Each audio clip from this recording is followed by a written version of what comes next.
Do I know how to be a good wedding guest? Yes, I do. A little too well, that's the problem. My name is Elroy Potashnik, and from 2006 to 2009, I was addicted to encouraging white people. All right. Now there's a man who knows his meatballs. It started as simple survival. The tech industry in the 90s, this face, this voice, they're either going to help you or hold you back. So you tap the gas because, well, why tap the brake? Oh, you know what you're doing. I mean, this man knows exactly what he's doing. I learned the cheat code. White people like encouragement. It really doesn't matter what for. Now that's a container for liquid. I never felt like a sellout. I never laughed at anything unfunny, never said anything untrue. The thing is, and this will sound racist, white people are very discouraged. And very discouraging to each other. Sweetie, you're getting meatball juice everywhere but your plate. I think I'm doing better than you are with your asparagus. Oh, now that's the way to handle a meatball. And look at you, working that asparagus. So the day you start telling them, hey, just do what you're doing. I love you. I love you. You feel like a superhero. But what's the danger? Why'd I stop? Well, same as anything else that makes you feel good. If you don't put a lid on it... Oh, look at these pants, Mom. He should keep on wearing his pants. There's no lid. I haven't seen you since the play. Yahoo!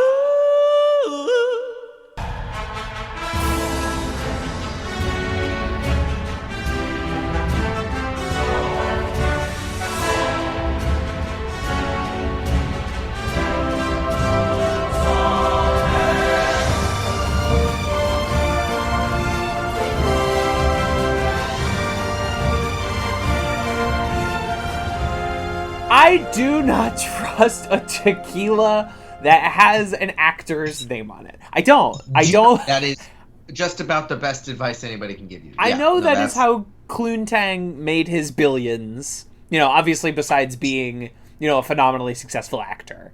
But honestly, he made more money. George Clooney, Cluntang. Yeah, Cluntang. He made more money selling a tequila company than he ever did as an actor. You know, that's just one of the fucked up things. And then, you know, obviously there had been celebrity alcohols before that. You, of course, had Dan Aykroyd's Crystal Skull Vodka.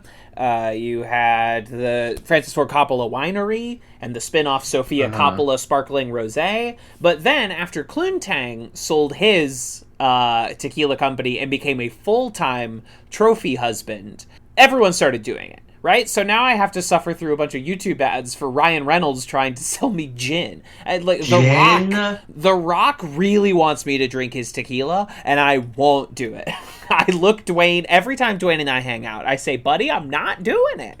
Dwayne makes me feel uncomfortable, honestly. Just as like a full-time human being. I'm starting to get a bad vibe. I'm starting to get a really not cute vibe. No offense to Dwayne, who is listening to this, but... Are you not even recording, though? I just started, but not on Skype.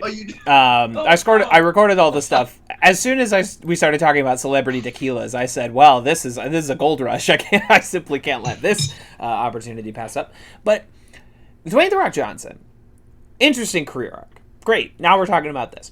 You know, he debuts in WWE, and he's terrible and no one likes him. Then he goes back to the drawing board. Comes back hot. He's just so hot. He's Rocky Maivia. He dresses like a pineapple. He has a big pineapple haircut. It's no good. And, you know, he's so bad, crowds start chanting, die, Rocky, die. So that's fun. He does that. Does not go well. He quits. Not quits. He's like, okay, retiring this character. We're gonna try again. we're gonna try this one more time. Comes out with The Rock.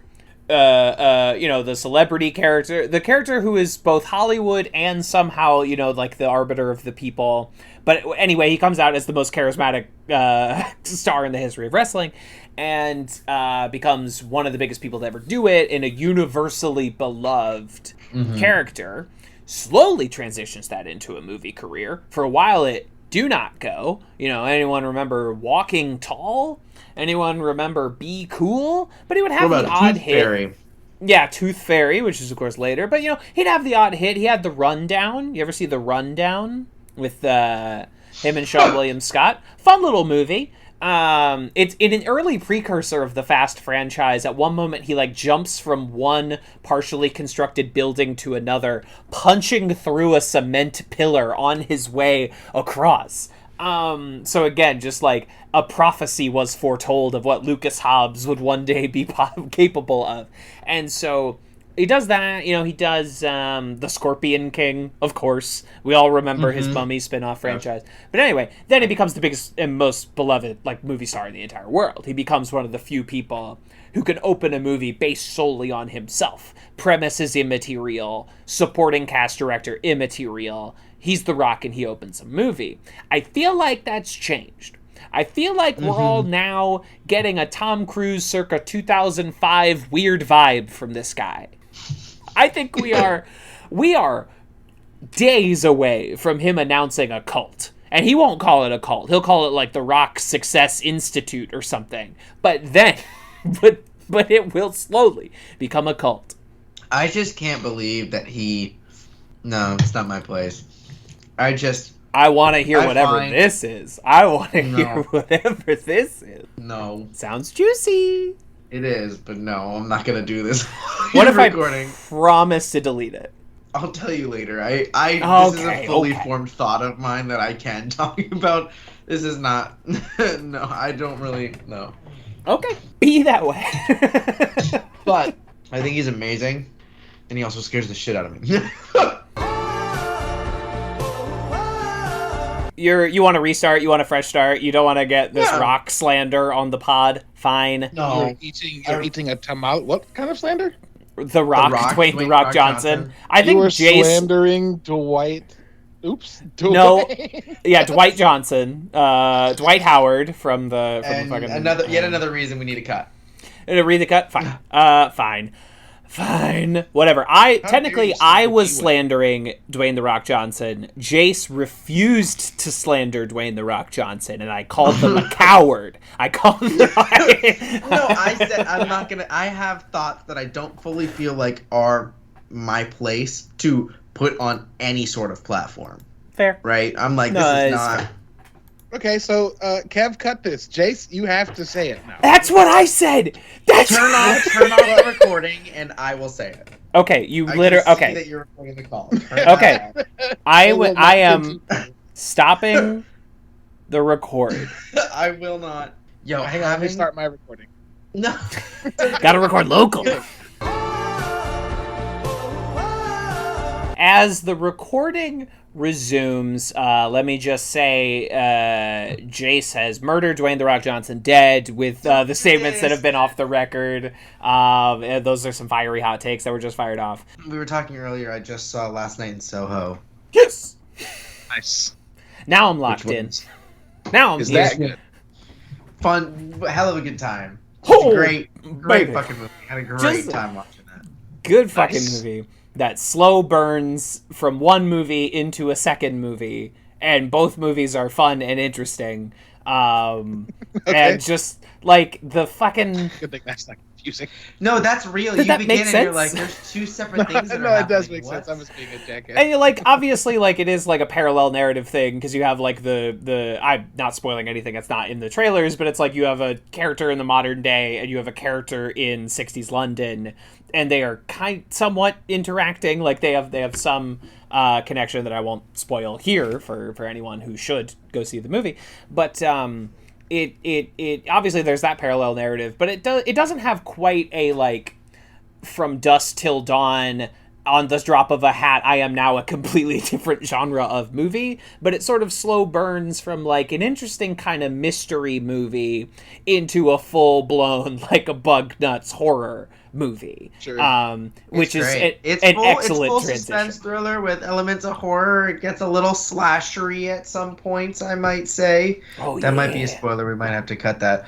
But I don't think saying a little slashery gives anything away. I think you're It's good. a little I think too you're good. vague to be a spoiler. It doesn't mean that's anything. also It means at one point a character is holding a knife, is what that means. And you know what? Jace isn't what? wrong. At That's one point a character does hold a knife.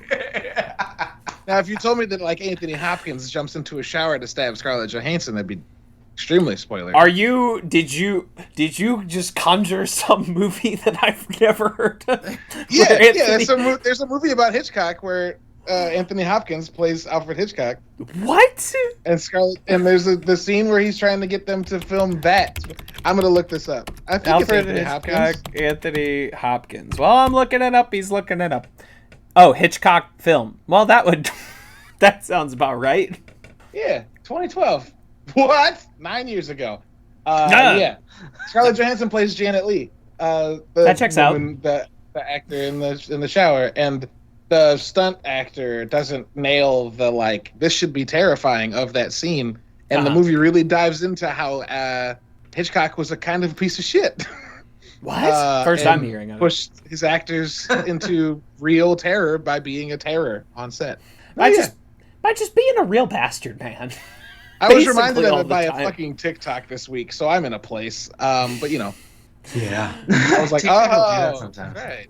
I don't know. It's just one of the. You'd think that like a movie where Anthony Hopkins plays Alfred Hitchcock and Scarlett Johansson is in a shower would have like a larger pop cultural footprint than it apparently does. But I'm glad it's getting a second life there on TikTok.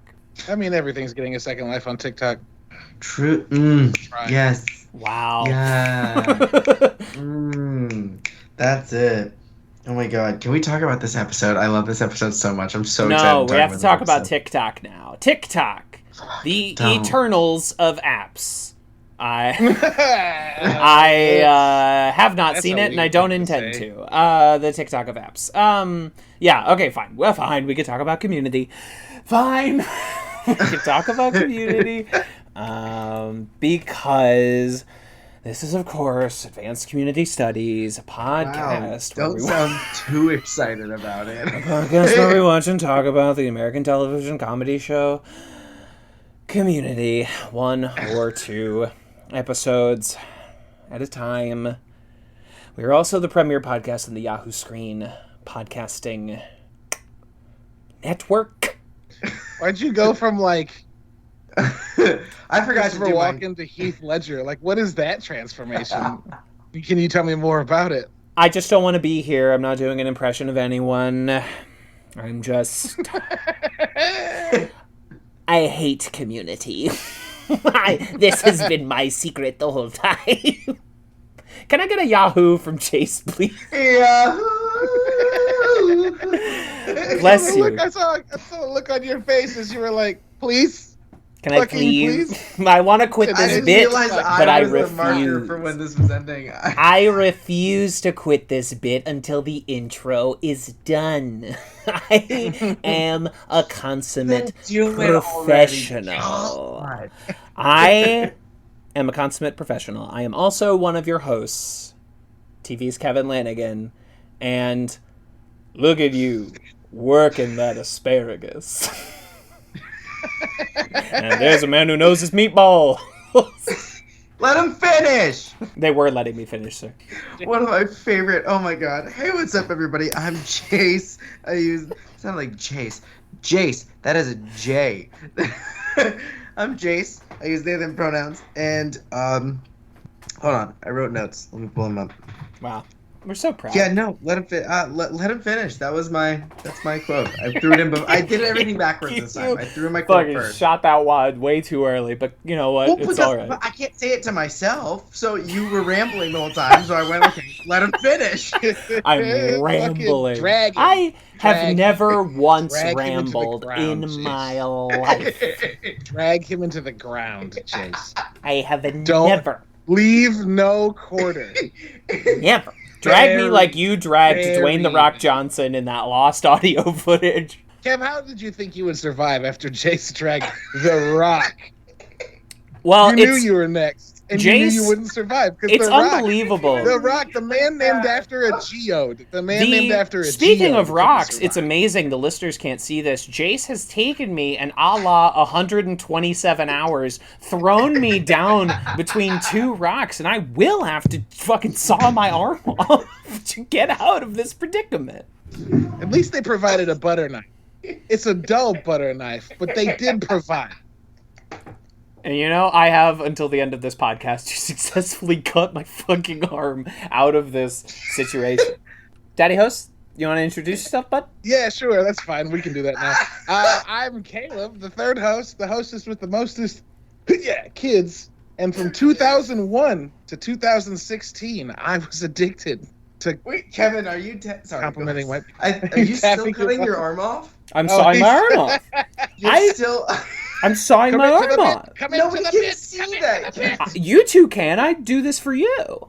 I'm sorry, I cut you off. I wanted right to in the treat middle. you. Caleb, go. It's your bit. I'm the worst. No, it's okay. I already said my bit. They already did. Yeah, from April 2020 to November 2021, Caleb was addicted to encouraging white people, aka advanced community studies. I said from 2001 to 2016. I know. I was doing a joke about the show Advanced Community Studies. That's what I get doing. you. Oh, okay, Yeah. great. That's what I've been doing here. Have y'all not noticed? When you feel good after the show finishes recording, it's because I've spent the whole time encouraging you. I just always feel so uplifted and supported by this podcast. That's crazy because I feel like shit. Because I'm only in it for the money. yeah. Oh, that illustrious amount of money. Is this the first time all three of us have been gathered since? Stop, dog. You gotta stop. I gotta stop what? Cutting my arm? It's not gonna work, homie. You gotta fucking quit. Cutting my arm out of these boulders? I have to stop? Stop. You gotta It's over. stop. I can't. I'm stuck. I can't stop. I'm stuck. God damn it. Oh God. I was trying to see how long it's been since all of my friends have been together, but I guess my arm is a bigger deal. What are you talking about? I don't think. No, we weren't, Jace. No, we were not. Well, actually, that's the no. Jace, have you thought Caleb was here every time? Always and forever. I just took a sip of water. Y'all suck. Well, I think it's the first time we've all been together since our hiatus, and I'm happy about it. I was so happy to spend time with my friends, but never again. Never again. Not be making this mistake again. Stop. It's good audio. It's great audio. It's good podcast. It's a good to put the case. It's a good to put the case. Well, y'all are gonna be eating so much crow when I put a slow, gnarly sawing sound effect in there for the entire song. I will never do that. I will never the entire podcast. Listener, until at the end where you hear like imagine that for us, would you? Thank you. Yeah, thank you. Can some fucking audio Imagineer drum up a good like squishy sawing sound effect for me real quick? What? Ding Squishy. Ding along. Your team's out, Gore, because your views are wrong. Yeah. Oh shit. Listen, I have a lot of incorrect opinions that I air on the podcast Advanced Community Studies. It is my job on the show. It is kind of my thing. It's kind of my thing. I come in with ridiculous and bad hot takes. This one week I get mad at Steve Carell. One week I'm way too complimentary to the Fast and Furious franchise. It's kind of my thing. Did we finish the intro yet? Yes. We did. Yeah.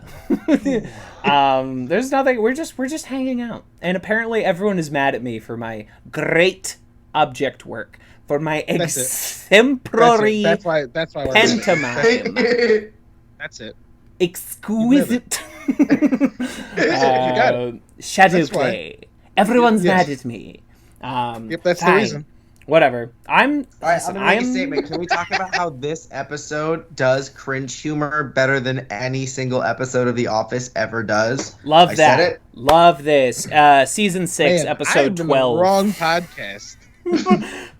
All I did was be whimsical. All I did was try to liven up the recording experience. That's all I've ever done was be delightful. Season 6, Episode 12, Wedding Videography, directed by Adam Davidson, written by Briggs Hatton. In this episode, the Save Greendale Committee attends Garrett's wedding, where it turns out that he is getting married to his cousin. This episode, here's a list of things it has going for it. A real Annie Edison call-out post. It has a real great dissection of the group's insular dynamic. We love that. It has one of the 5 funniest things Community has ever done. Yeah, we got a lot of good stuff here. But Jace, you were attempting to assault the cultural legacy of The Office, and I would love for you to infuriate Daddy Host. I want you to drive Daddy Host to an early grave. No, I mean, I am, of course, being hyperbolic, but You? me? No, I don't know. There's something about the cringe work that's done in The Office. First of all, watched all The Office, loved The Office. Also hated The Office, right? Like, just... I've been married to my wife for 50 years. Love my wife. Hate my wife. No, but it's true about The Office. There would be moments of The Office where I'd be like, I love this. This is great. And then a whole lot of the time, I would there were too many moments of me going, I don't like that. That's something I just watched. Mm-hmm. You know, and that is built into the cringe humor. That is part of that. And I think that is kind of their identity, is that they poke really hard into the cringe, and this pokes in a slightly different. The cringe of this episode is more my flavor than the cringe of The Office. Is a better way to say what I wanted to say. Sure, but yeah, I just think the way that they handle, like, there's something really fun about like Chang sitting in a chair and the chair breaking in the middle of the ceremony, as we're getting really uncomfortable about Garrett being a total asshole to his fiance, about to be literally getting married to her, being a total jerk. He's so mean to her. And it's so uncomfortable. And then you get like they're tripping over the bushes, like all this shit. It's so good. It's so good. I don't know why. It just gets me, and I think it's in a similar class of The Office in what it means, in how well cringe is pulled off by it, if that makes sense. In my book, like, I would watch this cringe. I would watch a whole series of this kind of cringe. I see what you mean. I mean, something that's always stuck out to me about the Community documentary episodes is how much I feel like they are often taking the actual mockumentary shows and just showing them up. I feel like No, they really are. Community documentary episode, and I love most of Parks and Recreation. I used to watch The Office like religiously as it was coming out on television. But I feel like often, and maybe it's because they only ever generated like fucking 3 of them, but every time Community does a fake documentary episode, I'm like, God damn, they could do this for an entire show, and it would be the best every time of these shows. It would be like the most top. And I know we're like, again, insulting The Office, and I can see Daddy Host, there is steam coming out of his ears. His beard grows red. But it's always I bit my lip. That's all. You were that angry, you bit yourself. You were just like fuming. You were like biting your lip. I've got the blood symbiote in me, so it's trying to come out. I'm just trying to keep it under wraps. Okay, Venom. No, Carnage. You absolute plebe. Isn't the same? Wait, what? Isn't the same? They're not the same. They're both symbiotes. One's the blood symbiote, and the other one's not. I did not process that. Sorry. I don't know. I did not. Jace, you refused to. And then I'm just kidding. And then you dare forget about Apparently, the blood I'm symbiote. evil today. I threw Kevin into a ditch.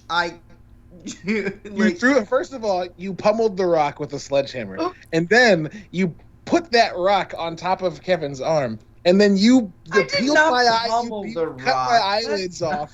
You cut my eyelids off and forced me to watch Kevin. You're just on a fucking rampage right now. It's okay. Yeah, my favorite thing about my pantomime is how I'm making everyone watch it. And it's stellar. But yeah, Jace, you're the villain of this week. So congratulations on that. Ruby, give me the villain cut. Happy Halloween, fuckers. Yeah, I cannot wait for the AMV of you set to like My Chemical Romance or something. I cannot wait. It's gonna be Definitely Black Parade. Yeah, it's gonna be an exemplary Black Parade AMV. It's gonna. What's be an AMV? Anime music video on YouTube where they take like anime. It's not always anime clips, but that's how it started, obviously, and they like put them over a popular song. You're just like making a montage, Or a music video. The truest AMV, which is like Interstellar 5000 or 3000, which is an entire anime movie based around the Daft Punk album. Yeah. It's Oh, Yeah, I it's a know good about one. that one. Oh, cool. Yeah. My favorite one is It's like I understood that reference. Yeah. Hey. My favorite one is a My Hero Academia AMV, where it is set to Hero by Nickelback, and it is hilarious. It is so I hate funny. About It that. is so funny to I watched it once and I cried. It was so funny to me that like someone made that in earnest, and I love that. And also, it's very funny. It's great and also so funny that someone made that. Oh, wow. It's fucking beautiful. There's so much to love in this episode of Community, though. So let's almost start at the beginning. I don't know. We've never done that. We don't usually do like a traditional recap. But Let's there's do a just so many play-by-play. little things in this that I want to start. First, one of the first things we see in this episode is Jeff Winger opens up his desk drawer and it is full of ice. And I'm just wondering about the mechanics of that. I'm just wondering, did he insulate the drawer with like a polar sleeve? Here's my or does he cannon, just ready? got ice in there? Here's my cannon. Oh, no. What? Yes, here's my cannon. You forgot Okay. your cannon. This is No, a very I- important Here's head my cannon. cannon. I don't remember My what it cannon, is. I realized that there was a plot hole, and then I went, no, wait, okay. What? So, Never. hear me out. Okay, here's my canon. Troy, when Troy was still at the school, knew all this shit about like heating and cooling, made a secret cooler in one of the desks there that Jeff used just to have around campus for whatever reason, right? Love it. And then when he becomes teacher, he takes that. So Troy hooked it up so it's technically a freezer box where a drawer should be. That's And good. that's how the mechanics work. That's my canon. That is the fanon shit that I love, is that it is like completely superfluous and delightful. Completely. You know what I mean? It does not affect anything, but The it's best- kind of fun to think about.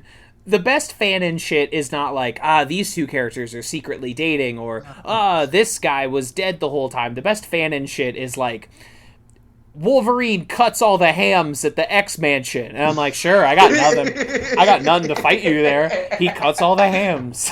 That's his job. Yeah.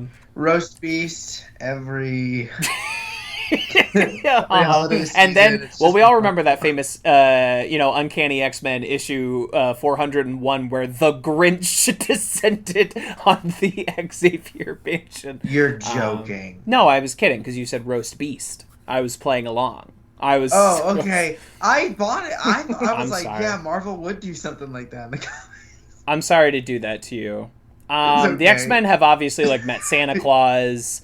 Right. Why couldn't they make the Leprechauns are. It is indeed leprechauns that first reveal to us that Wolverine's name is Logan. They are the first characters to canonically bring up that point. That was not a joke. I would never joke about that. It's not funny. I'm being very serious right now. Not funny. So anyway, Garrett starts Don't to do even this think about laughing at this that. PowerPoint presentation about marriage law. Terrible PowerPoint presentation, because he says this is Hey, marriage hold on. law and then says this is me. Bad presentation. Hold Okay. on. Let me interrupt real quick. Is Please. there such thing as a good PowerPoint presentation? Yes, I've seen some really fucking cool PowerPoints before. I give a divine PowerPoint presentation. in its simplicity. I give a divine. Why did it feel like a threat, Kevin? Because his hands were templed, his fingers were templed. Mr. Bond, I give a divine PowerPoint presentation. Mr. Bond, you'll see how cleanly laid out my slides are, with not a lot of text per line. You see I use the same animation for every slide, so as to keep things consistent, Mr. Bond. It's all about aesthetics, you see, lad. People see the slide animations and they go pretty gung-ho with that shit, but not I. Yeah, I'm not an expert. I'm just a guy that knows PowerPoint. And then I pull out an egg and I crack it. Anyway. Yeah, so, but no, I will say there's probably not. There's some okay PowerPoint presentations. I just think it's a limited medium. You know? Yeah. Its success is relative. So, but in this episode, the PowerPoint is 3 slides. Yes, I'm sorry. I did not. To propose to Garrett's girlfriend of 16 months, who he does not sit next to in class, which I think is fine, actually. I think that's healthy. Yeah, sure. You gotta focus in class. You don't need to always be around this person, you know? I'm sure they That's study false, together. but you can do that. Well, you don't. You can do, if you're in the same Right, no, yeah. You don't always have to sit next to each other no, at dinner. no. You've been dating for a year and a half. It's okay. if you sit over here and she sits down there, it's okay. It's fine. It's fine. So yes, there is that. I love how, jumping forward a little bit, I love how when they first get to their vows or something,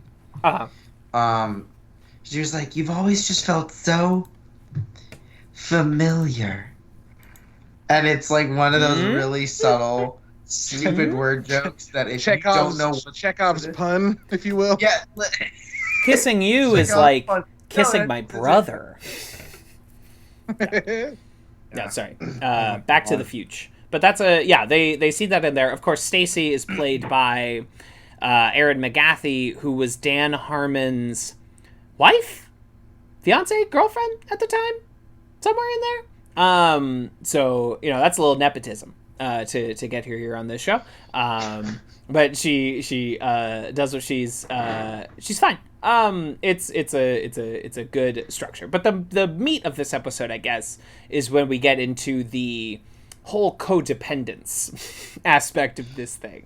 Like we've done a lot of episodes of this show where we dissect the possible toxicity within the group generally, like within the study group and how they are often rotten to each other. But we've taken that in this, I don't know how many times we've done this, and now we've completely flipped it around and we are doing they're great for each other and bad for everyone else. They until I suppose the turn where it's like actually independent of each other, they are now successful. They a complete inversion of every time we've broken up the group before, you know? Would you say that they're successful when they separate? Because I feel like it get worse. Britta gets worse. No, she's Britta dancing. gets better. She's having a great time. She's Britta dancing goes, with everyone. I realized that I don't need to do this. I can. Britta gets liberation. She literally goes, you know what? Let me tell y'all. Let me tell y'all. If I had a friend who started doing what Britta started doing at my wedding, I'd be like, oh, I hope she passes out and goes to sleep. You think she's like super drunk? Yes. Well, of course, it's a wedding. Nobody takes the bouquet and dances across the wedding party table and is sober. No one does that. Wait, I forgot that part. Yeah, Caleb makes a salient point. No, that is an eloquent argument. She's like, does An that make eloquent sense? argument.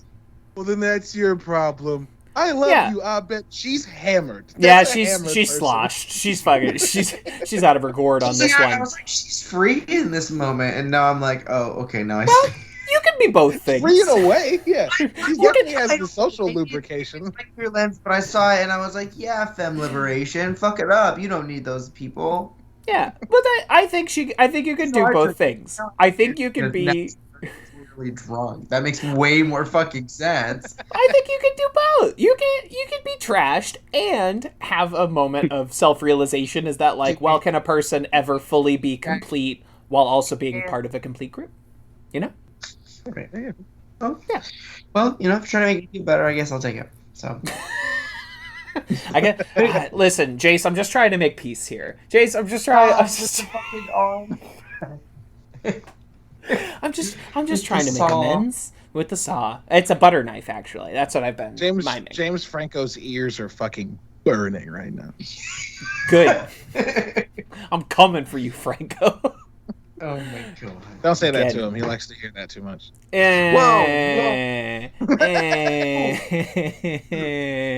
true. I just didn't see it coming. You did it again. I want to fucking Clorox my brain. I want to bleach my eyeballs. Yeah, I don't want to see or think about James Franco ever again, actually, if given the choice. I wish I didn't have to. Yeah, thank you. But it's, so anyway, we're fucking... Did you say you wish you didn't have to? Hold on. Kevin, did you put yourself in a situation where you have to see James Franco often? Yes. What have you done? Listen, I am DMing for James Franco. And I'm trapped in a game. Master? Yeah, I am Dungeon Master for James Franco. It's a weekly game. That's a loaded title, isn't it? I would get rid of him, but he is our best damage dealer. I can't kick him out of the party, or we'll never survive. The storyline we're all going through right now is heavily rooted in his character. I wish it wasn't, but he's compelling. He seems like the kind of guy who would name his D&D character something from the book instead of something he came up with himself. He's like, scrolling my name is Eliarath of Shagora. And you're like, bro, just... You mean default character? You mean default elf? You are default elf? I'm amazed. Yeah, have you guys met my new roleplay character, Sample Character? It's fucking... Even in every stat. I have a 13 in everything. Does anyone out there enjoy Dungeons and Dragons in the audience? It's fucking spectacular. But this episode laced with good shit. Of course. All right, we've been dancing around it. Okay, we've been pussyfooting around it. But I think it's time. I think we simply must talk about. I called you a pussyfoot. Deal with it. I did not expect you to own up to that. That's right. I didn't say anything wrong. That's a term. I didn't say anything wrong. I feel like I'm being attacked by someone who doesn't want anything important. I feel like Jace's villain arc is really impacting my podcast. I can't possibly be the villain right now. Yeah, you are fucking Zuko, and you are messing with our shit. And I hope you have a fucking redemption arc. Some real Frieza shit going on right now. Yeah, I'm getting some Lord Frieza shit, and I feel like I'm about to be cleansed. I don't like it. Whoa, don't say that to me. Oh, God. That was Frieza's whole deal. I'm sorry. Right? Who is that, Frieza? Dragon Ball Z. I never watched Dragon Ball growing up. Dragon Ball Z. Neither did I. Just a lot of homoeroticism and male screaming. A lot of male screaming. Yeah, exactly. Jace, you've seen it? Jace, seems like you've seen it. Okay. I mean, look, I've seen about 5-second clips, maybe a 10-second clip, but... So you've gotten it. You got the gist. Oh, okay, cool. Yeah, so I'm sorry. I have seen Dragon Ball Z. I just don't know the gist. You got the gist. You got the gist. Yeah, you got the gist. You got the gist. Holy Christ. This is the worst episode we've ever done. This is the best episode. Kevin, step the fuck back over the line you just crossed. I'm sorry. And the award for and still the most controversial statement made tonight wasn't me. Wait, who made the most controversial statement? Just no. Damn it. I forgot what he said. I'm so high. I called. Hold on, you just blamed him. You threw me down a rock hole, and it was like your briefcase, and showed it to the judge, and opened it, and it was an empty manila envelope. Exhibit Here's my evidence. Reaches out, pulls out bullshit. Kevin? What did you just say? You just said something. I didn't just say anything. I said I don't like James Franco. Not really controversial. The most recent sentence you said. Well, now it's a couple sentences back. I have no idea what you can possibly be talking about. No clue, Jace. Just let it slide by. Yeah, fucking idea. Wait, watch, Kevin. When you go back and edit this, you're gonna hear exactly what I'm referencing, and you're gonna be like, "That is so stupid." I don't think so. I will put $10 on Kev never finding it. I will not find anything unless this is some kind of like ghost tape, and I start hearing like myself saying controversial phrases that were not said in the room. You know, like I'm haunting myself. You have to listen to the recording in reverse. That's where you hear me ranking the fucking Star Wars movies or whatever, and that's as controversial as I get. Oh, there you go. So controversial, bro. So controversial, dude. So I've just further incriminated myself as the villain this episode. Got it. Because you're trying to turn Daddy Host against me. You're trying to you're pitting us against each other. But then we'll discover your treachery and be done with you once and for all. Literally, you going, no! It's the most super villain dog shit I've ever heard in my life. Jace just fucking blasting off again. Jace. I love playing villains. I love playing villains whenever I do theater and like theater stuff, and film stuff. I love villains. They're so fun. Jace as Team Rocket is maybe perhaps the best thing I've thought That's pretty good casting. That's really both of them? Yes, I would love to do both. Hell yeah. I'm Jesse. I'm James. James. This is headcanon now. No, it checks out. Jace is we Team got Rocket. a social network. We got a social network you twice. So you can play Jesse and James. Jace is fucking Army Hammer and is playing both members of Team Rocket. I'd watch that. Yes. That sounds I'd good. watch that. That sounds good as fuck. I'd have fun doing it too. Of course you would. Who wouldn't have fun doing Who wouldn't have fun doing that? I don't know. Of course you would. People that don't have fun, gotta. Damn, fucking roast their fucking ass. Nobody comes back from that. Play Jesse and James, two of the most incredible, chaotic queers. Chaotic gays. Queer characters. Yeah. It's great. I love it. Yeah, I'm completely on board. I don't want to get things misconstrued. I would do that in a heartbeat. Yes, that sounds great. Hell yes. Well, before Jace did their call-out thread of me, I was trying to transition it to one of the funniest things in Community history. Before Jace tried to throw me under the bus for things I never did, I was trying to talk about, of course, Elroy Potashnik being addicted to encouraging white people, which is, I mean. To me, that's cinema. That's comedy right there. That is the essence of comedy. Keith is having the time of his life on this one. They give him now that's a container for liquid. I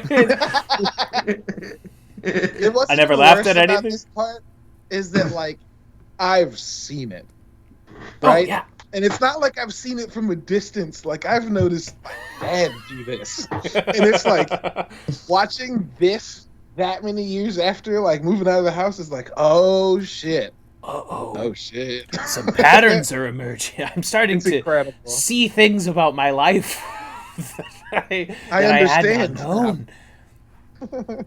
God, and every single one of these fucking things is so funny. And just it's beautiful, so and it good. Building up to the song, and then of course the complete and ultimate callback of "This is a man who knows how to marry his cousin" is just, Chef's keys. Chef's keys, both hands, mwah. Like it's just the most fucking crystalline, beautiful thing. It's a perfect set. It's like a payoff for several jokes when that happens, you know? Yeah. Right. Yeah. Like, it's just exceptional work. It's exceptional stuff. And, like, the payoff comes... Briggs Hatton really did this. Briggs Hatton. And he stood by his work. That bumper fucking kills me. The bumper is unbelievable. believe it's the only thing that comes close to the Elroy thing for me in this episode. This bumper is so fucking funny. The actor playing Briggs Hatton is named Matt Gorley, and he's just so fucking funny in this tag. And like, while I was being a writer's assistant for Community, I was doing a lot of research about incest. And that like Dan Harmon actor that they've slotted in there, just the most like slovenly looking men, is exceptional. I can date my cousin in Nebraska, but if we go to South Dakota, I'm looking at 15 years prison time. I'm just saying it's inconsistent. Is so good. Another fun fact. Here's one for you. The bridesmaid who gives the terrible toast about like Stacy's first time is the actor who plays her is the wife of Matt Gorley, who plays Briggs Hatton in the end tag. That's fun. That's a fun little incestuous joke. Yeah, it's all in the family. A little nepotiz. And it's all good. And this season loves stacking itself with like LA comedy legends, and this is no exception. They're just throwing them up in there. I love Frankie really calling out Annie on her shit. One of my great good stuff is that we're getting, and hey, Jeff Annie stands, if any of you are still listening, which why? She didn't say anything untrue. She did not say anything that is not immediately obvious. I love the cutaway where she's like, and get away from Jeff, but we'll approach that later. It's do you show these to anybody? You don't show this to anybody, right? Is that? Do you? I think it's like that, as far as I got in The Office, where like when Michael is leaving and he's like, hey, let me know when this comes out. Let me know when this actually airs. This documentary series about an office, and it does actually air. Apparently, it does. Didn't get that far. Did not see that through. I'm sorry, I failed you. Sorry, but really, season 7 of The Office failed me, in a way. In a way, sure. Yeah, in a way, sure. In a way, all of our idols fail us. Wow. Yeah. Wow. Never meet your idols. I'm here for this context. Never DM for James Franco. Never meet your heroes. Never. James Franco, like? Never go with Jace on a trip to the Grand Canyon. They're all mistakes. Never get into a land war in Asia. Never go up against a Sicilian when death is on the line. Like, I'm full of little aphorisms. I got them. Good ones. Never invade Afghanistan with imperial aspirations. What? When has that ever gone bad? Never have a massive army and think, I can also take Russia. Winter doesn't bother me. No, we are hardy French soldiers. We can surely withstand a cold winter. And listener, no, they couldn't. They most certainly could not. They could not. Yeah, anyway, the incest episode of Community is very good. I like it quite a bit. We padded our time. Just even like Britta in the background scooping up cat shit. It's good. Right? But here's the thing that's so good about it is it's drunk. She's not drunk. Well, no, that's in her apartment. That's in her apartment. You're right. She doesn't understand filmmaking. I lived in New York. Yeah, all good stuff. And then next scene, she's the one cleaning, and Annie is just talking to the camera. Classic reversal. I love when Frankie comes over and is completely incapable of having a little girl talk. I understand that. Yes, my personal affairs. Yes, what have you been up to? Well, I've been working and seeing to my personal affairs. Very good. Also, when she describes having rocks hurled at her at a party, I felt that one a little too strong. I felt that from a deeply personal place. And so every time I watch this episode, I'm like, oh yeah, that's one of the reasons I like Frankie, because I too have had many rocks hurled at me at a party. I'm doing great. I'm You're all right. I'm doing excellent. It was a game. It was called Run Kevin, where they said "Run Kevin" and threw rocks at me. It was a good time being Holy young. Shit. I'm. My God. It was I've lived a charmed life. The trials of youth.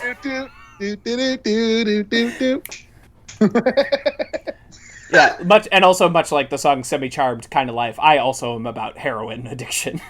I am all about that. I am inherently about. I am all about. Ostensibly about. Hi, my name's Kevin Lanigan. I'm all about heroin addiction. It's not funny, but I'm laughing. Isn't it? Isn't it? Yeah, fuck me. Are you I don't not know. entertained? Yeah, I'm are you very not? My confused. fucking my crush listens to this podcast. I'm fucked. This is the last one. I'm gonna be hold on. left on red for a long time. Well, I know that they read it, but it's been so quiet. It's been so quiet. What happened? Yeah. Baby. Why did we both start singing, Jace? What the fuck is wrong with us? That was it. Activates you. Great song. It activated you. It's like when you play Mr. Brightside at a white people wedding. It's just all the fucking bets are off. Jesus Christ, that's Am a I wrong? revelation, ain't it? Am I No, wrong? that's just a thing you don't realize you haven't realized until you realize it. I, as spokesperson for the white people, I am as guilty as anyone else. Like it happens to me too. I'm not blameless in this. Let you without sin cast the first stone, right? And I ain't got no rocks except for this one that I'm stuck in between. Hey, we believe get you just did that. Ah. It's to numb the pain of sawing my own arm off with a butter knife. I am doing semi-charm kind of life. I'm like doing, like how you do CPR to staying alive. Yeah. I'm sawing. Boy, my an office arm. reference. This episode of our podcast, the penultimate episode, I might add, of Community that we're covering, may be the episode where we have the most persistent jokes ever. Ain't that something? We're like, That's actually jokes that very have run true. from the beginning to the end, and I'm here for it. Where was this? Where we should create. We gotta this start energy over. always. Here's We the deal. gotta start over. We gotta start over. Here's why this is happening like this, okay? For the first every other episode, we were traumatized. Yeah, that's true. It's true. This show did start in a time of crisis with a capital CRISIS. It's as How do Yeah. you say? how do you say what is her name from Halloween? Jamie. How do you say Lee Curtis? Jamie Lee Curtis, yes. How do you say it? Look, trauma. Trauma. I am Dr. All of her interviews. She's talking about how Halloween Kills is about trauma, but she goes trauma. Trauma. The way she pronounces it is really specific to me, and I love it. I blame that on Ryan Johnson. Trauma. Why do you blame She was that on in- Brian Johnson? She was in one Ryan Johnson movie, and before she did any interviews, and after she's done interviews, Ryan Johnson has that kind of timeline immutable influence on somebody. I see. And once you come out of a Ryan Johnson mystery movie, you come out with a different pronunciation of things. He do have that Texas twang. Who is this? What movies does this person make? Oh boy, Ryan Johnson. How do you say Knives Out? What is? How do you Le say Brick? Star Wars: The Last Jedi? How do you say Lupin? How do you? This is not helpful. Le Brick? The Brothers. Oh, Blue? Knives Out. Yeah, Knives Out. Yeah, why didn't you just say that? We did. We said Knives Out. Curtis, and I said Knives Out. I said the word. I said those words, Jace. Jace Why is. am I so mean today? Jace is truly gaslighting rock us man in like right a now, real Jace. way. Jesus. Jesus. Oh my god. Yes. I am well. Jamie Lee Curtis. I am Dr. Loomis. I am Michael Myers, psychologist. The boy is evil. We must, you must eliminate him. Trauma. He will not die because he has built a resistance to trauma. Michael Myers, he gains strength from all of his killings. He is a manifestation of the hate that we all feel. Have y'all watched The French Dispatch yet? Of course, Yes. twice, two times. I knew you had. Two Yeah. times. When Kev got really excited about it, like the night of when they first watched it, I messaged them and I was like, "Hey, I would love a movie, buddy. I know you want to go see it a second time. You want to go with me?" So then we went through a series of very strange events that changed a bunch. We went to the AMC on the Upper West Side. AMC Lincoln Center, the fanciest of the AMCs. Very far away from Brooklyn. And, Very far away from everywhere. But Yeah. we went. We went up there and we watched it. That was what a great fucking movie. That What a was so much wonderful fun. piece. Movies Look are at great. listeners, go see French Dispatch. It's probably playing near you when It's this a fun episode one. drops. It's a fucking romp, and it's like delightfully heartfelt. You know, the worst that could possibly happen for the price of your movie ticket is you'll be like, that was really nice to look at. That's the Yeah, worst. That's the sure. worst that could happen. The to very you. worst thing that happens is you walk out and go, "What?" That was I mean, it was impressive. Right. I mean, it was pretty. It's great. I had a blast. It's really fun. Structurally, something I'd never seen before, but still Maybe very Jeff- accessible. maybe I Jeffrey thought. Wright's best performance ever. Ever? Possibly. Yeah. Jeffrey Wright is an incredible actor. I love him to death. He needs to be in more. Which one's Jeffrey Wright? The writer he- at the end. He narrates the third story about the police chef. Police chief's personal chef. Yes. Yes, No, he's great. He has the funniest line in the entire movie. The where geography. He says he has a weakness in cartography, the curse of the homosexual. Which is The curse of the homosexual. the curse of the homosexual. And he has this line. He gets asked at one point why he always writes about food, and he just has this beautiful little monologue about like It's food such a and Bourdain moment. loneliness. Yes, absolutely. It's such fucking a Anthony Bourdain moment. shit. I was like instantly teared up. I was like, "Oh my god, this is incredible." Sorry, go on. I cut you. No, I did too. It just like the first time I saw it, it just like struck me like a fucking bolt of lightning. Because Oh, God, this is such a bunch of I'm fucking- what you might call a lonely man who eats alone a lot. So it just like it really fucking like reached out and grabbed me in a profound way. Anyway, see What the is it French. about semi-extroverted people being A, lonely, and B, going to places to eat or consume coffee alone? Speaking from Because experience, darling. I go to Mokabee's like 2 to 3 times a week alone, sit by myself, and it's like the best. It's the fucking best. But I'm also so lonely. Yeah, it's both things simultaneously. Where you're like, I'm enjoying my own Yeah, company. that's Perhaps real. Aside in French Dispatch, just fucking gut punched me. I was like, Just- oh, someone sees me. I have to go. Like, oh fuck. there was always no, a table for it's- me. It's also why fucking Parts Unknown is on repeat always. Like I'm always watching Bourdain because like talk about a lonely, broken fucking man. Is there somewhere shit. I Anyway. can just like watch that? It's on HBO Max, my dude. The Ah. CNN. Yeah. This Booyah, did booyah. not know. Oh, hold on. Yeah, I'm they're on going HBO over Max. there. Going over there right That now. I gotta very tell HBO exciting. Max to do better. Yeah, it's the best. Oh, I could- baby. Oh, Oh, hey, oh my I God, have 12 not seasons. watched the Oh. I have not watched the last season because I have a hard time bringing myself to watch the last season. Then you will be out But I've watched of. everything else. Then you'll be out of Parts Unknown. Oh, I'm so That fucking. in the last half of the last season is post his suicide, and they did a lot of work together to like together an homage to working with him and shit like that. Yeah. Which sounds really endearing, but I just can't Can't do it yet. I understand. It did also recommend to me Hot Ones streaming also on HBO Max, which is interesting. That's amazing. Good for you, Sean. Sean Evans. Evans. He hosts the show with Hot Questions and even Hotter Wings. So yeah, good. Homie with some of the best interview questions I've ever heard. Unbelievable. Hey, listener, watch Hot Ones. It's a good show. Like every guest is like, how the fuck? How did you know that? It's great. How did you It's know this incredible. about me? And then have like a profound question to ask me while I am also scarfing down hot sauce called Da Bomb. You know, like Right.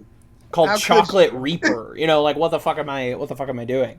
Yeah, it's anyway, lots of good recs on this epi. I don't know. Is it ranking time? Have we done it? It's ranking time. Yeah, let's rank it. It's This is rank. gonna I'm gonna rank it. there, baby. I'm gonna rank it. I'm gonna rank it. All right, so this is I'm just assuming this is a high ranking Bumpers end tag. first, right? Yeah, bumper first.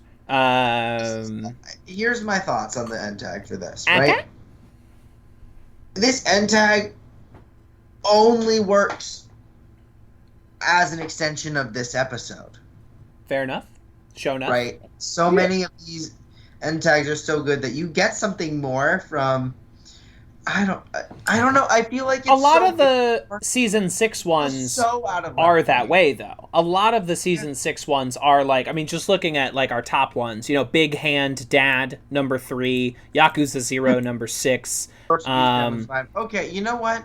Wait a minute. Guy Who Goes to Jeff's Gym, Pile of Bullets and Cocaine. You know, a lot of these are just extensions of the episode. Portuguese Well, Gremlins. you know what? I love Portuguese Gremlins. Wait. Yeah. I would put this. Which one's Yakuza 0? That's the texting number that the dean's been texting the whole time. Yes. Okay.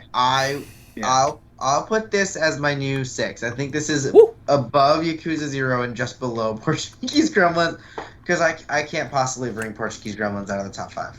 understandable. I'm not going quite that high. I'm looking at like Oh, you know what? You're right. I'm It looking should at be lower than 12, like The Guy That Goes to Jeff's Gym, which is another one that I enjoy. that. I Like, could put this one above that one. yeah, I'm looking in that zone And below Batman Chat. because that one It that's may just be- delightful. It may be above Batman Chat, but it's certainly below Cartoon Talk. It can't. No, it's not. 110%. I may Yeah, have done some yeah, damage yeah. there. Oh God, it's one of the funniest. Fuck, it's so funny. It's really good, Oh man. and it does have So put So it wait. in. Put it at 12. 12. Yeah, put it below Batman Chat. I love it. Briggs Hatton incest. That's it. Briggs Hatton incest. Sorry, guy. Sorry, my man. Sorry, guy. Sorry, guy. I don't know ya. I like this episode you wrote. So Good wait, on you. do we think that Briggs Hatton actually wrote that bumper too, or do we think Sure. someone else wrote it and said It "We're could making it so also that you-" definitely be like Dan Harmon staring at a man as he writes this. You know what I mean? It could be either of those things. Okay, yeah. And I am honestly fine with either. But as a Yeah. writer's assistant on Community, he would have to do the research like this. You know what I mean? Like he would have to, if they need a topic looked up, that is the job of a writer's assistant. So it's probably also Wait, so true. Briggs Hatton was typically a writer's assistant, Sure, there's something that happens on but they actually give him the writer's credit for this. well, that happens you Not an uncommon By- thing, right? no, it is in fact very common in this it is practice, you know.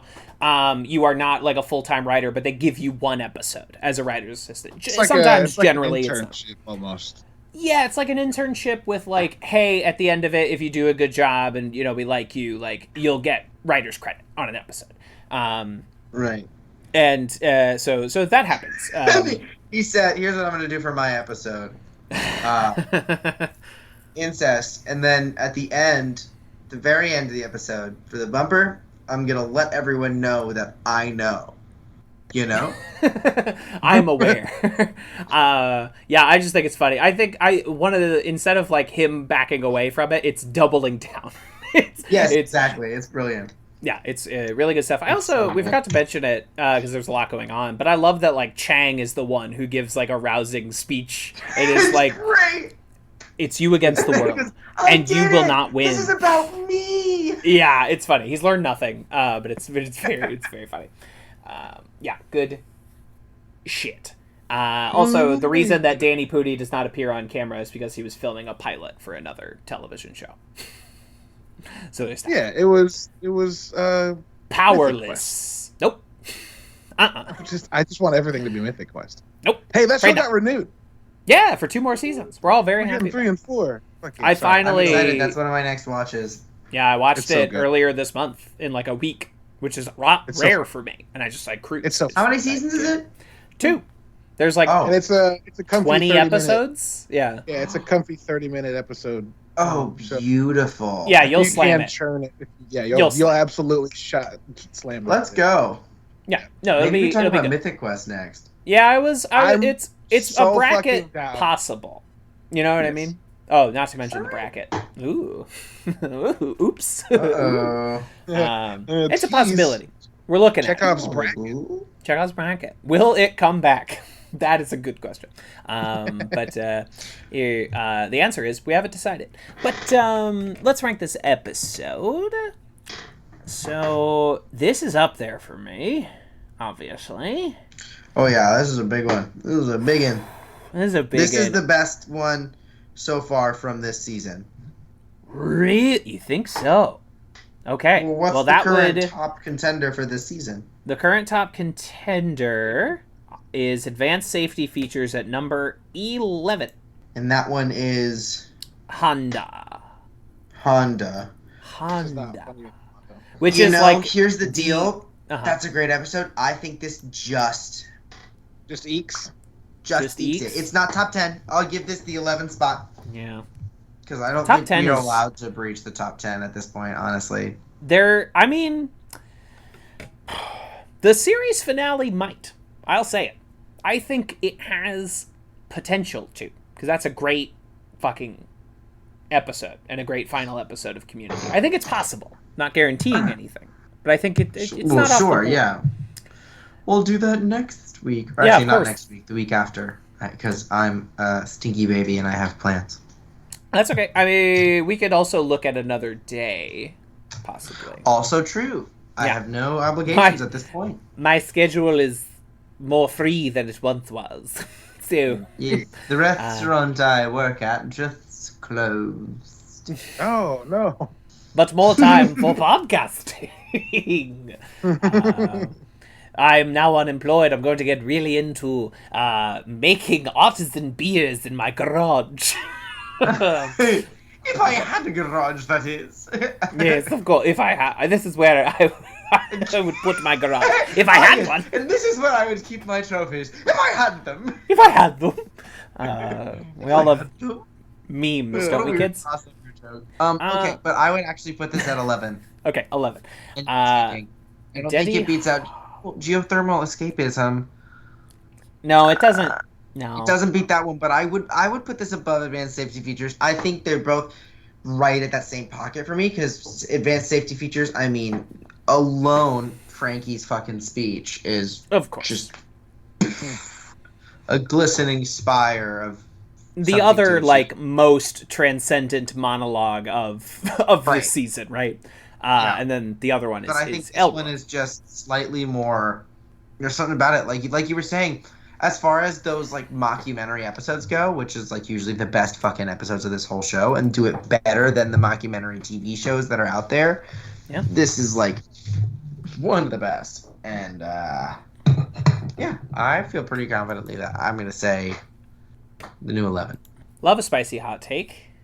I'm sorry. I just have to point out that Jace just described something as a glistening spire. Mhm. And, like, there's only so Hey. many things that could be described in that way. Hey, girl. Like Hey, girl, want to come back to my place and see my glistening spire? No! Kevin, thank you. Also, the only other thing it could be referencing is, like, the tower of meat that they cut for your fucking For shawarma? gyro. For your Yeah. shawarma? Mhm. Yeah. Oh, That's oh the my only God. other glistening spire. But they're both made of meat. Like Honestly. romantic about it. Although to be fair, that spinning little thing of meat is pretty romantic. I could go for either glistening spire at this exact moment. Oh, Could just really might go on Grubhub, order a glistening spire. No. Sounds that's not what I good. meant. I meant you. I don't come on, care this is what not you important, meant, Brett. Jace. My brain is infantile. We're well past adolescent. what you meant. Again, an imperfect villain like story. Yeah. At the very end, the villain is like, "This is not what I meant. I never meant for it to be like this." I didn't mean for it to Perfect. go this way. I just wanted all the knowledge in the universe. I just wanted to fucking pwn my co-host. So no, I didn't mean for this. I didn't mean. But that's the moment when you can redeem yourself, right? Where you can walk it all back and sacrifice do I have yourself. a career in like being an insult comic? I never thought I could. Oh Christ! Yeah, that is. Yeah. There's Yeah. there's a dying breed. I say get it. I say go for it. I say you become an Last insult. one's Triumph the insult comedy dog. So Yeah, exactly. Yeah, you and Jeff Ross are keeping the fucking business alive. Who's Jace, you Jace said who? the I don't mean it like that. No. the insult you were comic. Just in like a you were just in a naturally destructive mood tonight. Who? And Jeff just fucking Who? somewhere As Jeff Ross just like fucking- exploded. Somewhere Jeff Ross just like turned I into don't ash. know comedians. Oh man. Well, he is the insult comic. If you want to get Got into it. insult comedy, you will meet him at some point. See, I never thought about insult comedy, but now y'all are making me think that I should. But I feel like Jace getting into insult comedy in 2021 is like that fucking line from the pilot of The Sopranos where you're like, I feel like I'm coming in at the end of something. I feel like the best days of this industry are behind me. I just imagine. 100%. You said Jace doing this in 2021, and then I just imagined someone going, "Oh, I got bingo." That's all I That can- was the one on my 2021 bingo card. Someone in the back of the classroom really goes, "Wait, that's my bingo." Bingo. Fantastic. We gotta Anybody else want to help me rank an episode. rank this episode? Oh, No. I say Talking it's about how just. mean I say am. it's just below. I say it's just below advanced. Below Agents. advanced safety features? Safety Okay. features, yeah. Oh, I love So- to be a tiebreaker. 11 or 12, Kevin. That. So I'm looking. I have. When I have children, I will have two children. One of them will be named Frankie's monologue, and one of them will be named Elroy's monologue. And I now need to choose between my Kev, children. if you have two kids and name them Frankie and Elroy, I will kiss you on the mouth. Okay, that's actually pretty good. That's pretty good. And whoever I am co-parenting these children with, I won't let them in on the bit. And then one day they'll be like, "Oh fuck you." Oh, what the fuck? What the fuck? What the fuck is this? What? Shit. Shit. 11 or 12, choose your fate. I know. I have to choose my fate. I know. Honda, when Rick cries a single tear onto the Honda logo on his steering wheel, or in this episode when Eric Charles Nielsen plays Garrett's twin brother Bones in a bad wig and army jacket. Oh. It's so stupid. I love So it. stupid. I am going to give this one the edge, and I will say it's They the do new all number those 11. impersonations at the beginning of the episode. I will give this one the edge. The new number 11.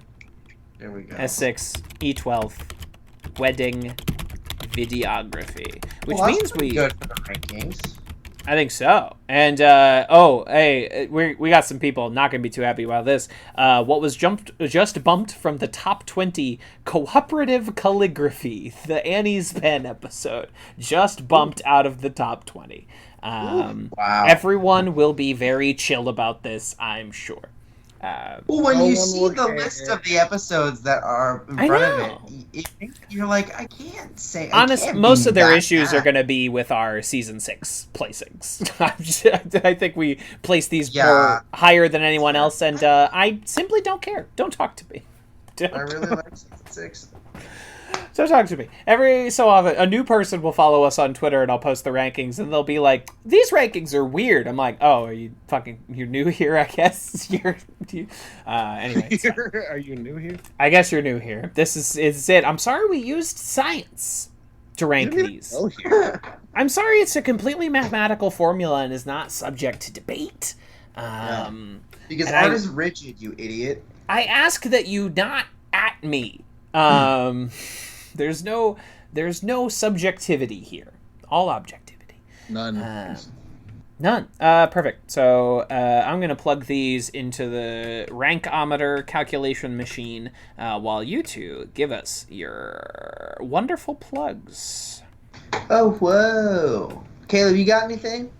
Yeah, the podcast that I did with my grandma about Halo. I'm finally like wrapping up, finishing it. Yeah. And I'm gonna start reposting the first, our intro, and then our first and second episodes.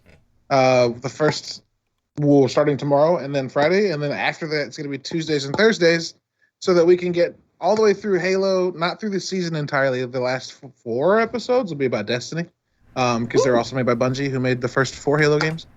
You say episodes? First 5 Halo games. What? You say episodes? Yeah. Are the games divided into episodes? No. My grandma and I did a podcast covering the Halo Oh, games. episodes of It's the a podcast. multi-episode I don't know why podcast. my brain Yeah. had episodes of the game, and I went, wait, what am I not? Yeah, it's an What do I not know episodic about series. Yeah. Yeah. I was like, wait a minute. There are episodes in Halo 4, but it's in a co-op mode called Spartan Ops. That was also very good. Anyway, so we're going to start doing those starting this week, Wednesday and Friday, and then every week until it's done on Tuesdays and Thursdays. So this is a little bit of me being almost done. This is a little bit of me being like, I'm just going to start posting them so that if I don't finish, I'll hate myself. So we'll see how that goes. Outside of that, do I have anything else to plug? Ooh. No, I don't think so. I don't think I do. There'll be an episode of the Nerdy Bit Show coming out this week, too. We talk about fun games. Huzzah. Yeah. I'm a nerd. Surprise. Yeah, What? yeah. First time I hearing love that. this. Whoa! Oh my god, I never would have known that. What the Whoa, fuck? that's so crazy. Everyone's like, wait, what? You? What the fuck? A nerd? Disgusting. I also don't really have any plugs. I don't know. I guess I could do my normal, like, follow me on Instagram or Twitter or whatever at JACENZIEV, Jason Ziv.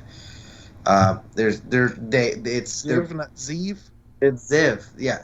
And Cool. they're I've also- only been fucking that up in my head, not out loud. Yeah, So, I mean, I've been most fucking it people up. will never say my last name. It's Ziv, and it's like they're alternate pronouns. If you don't want to use they and them, you can also use Jace or Ziv. You know, Whoa. either of those are also totally valid as pronouns. I like those as pronouns as well. Just call me Ziv by my went name. that way. Yeah, I love being called Ziv. Ziv is actually a really fun one for me. So that's the joke. My handle is Jason Ziv. It's like, okay, what are my pronouns? Jason Ziv. Hey. So yeah, follow that if you feel like it. That's the same for my Instagram and for my Twitter. And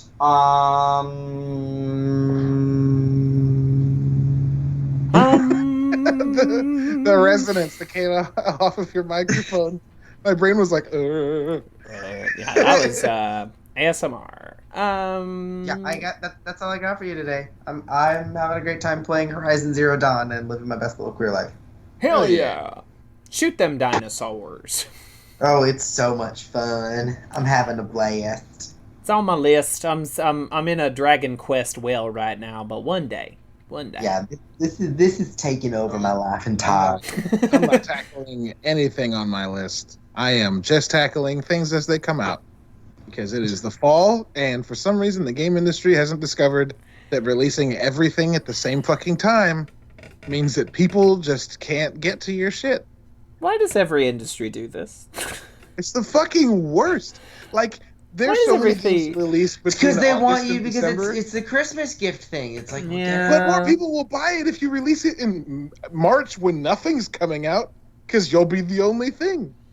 PlayStation has nailed this. The Last of Us, both versions came out in May and July. God of War, March.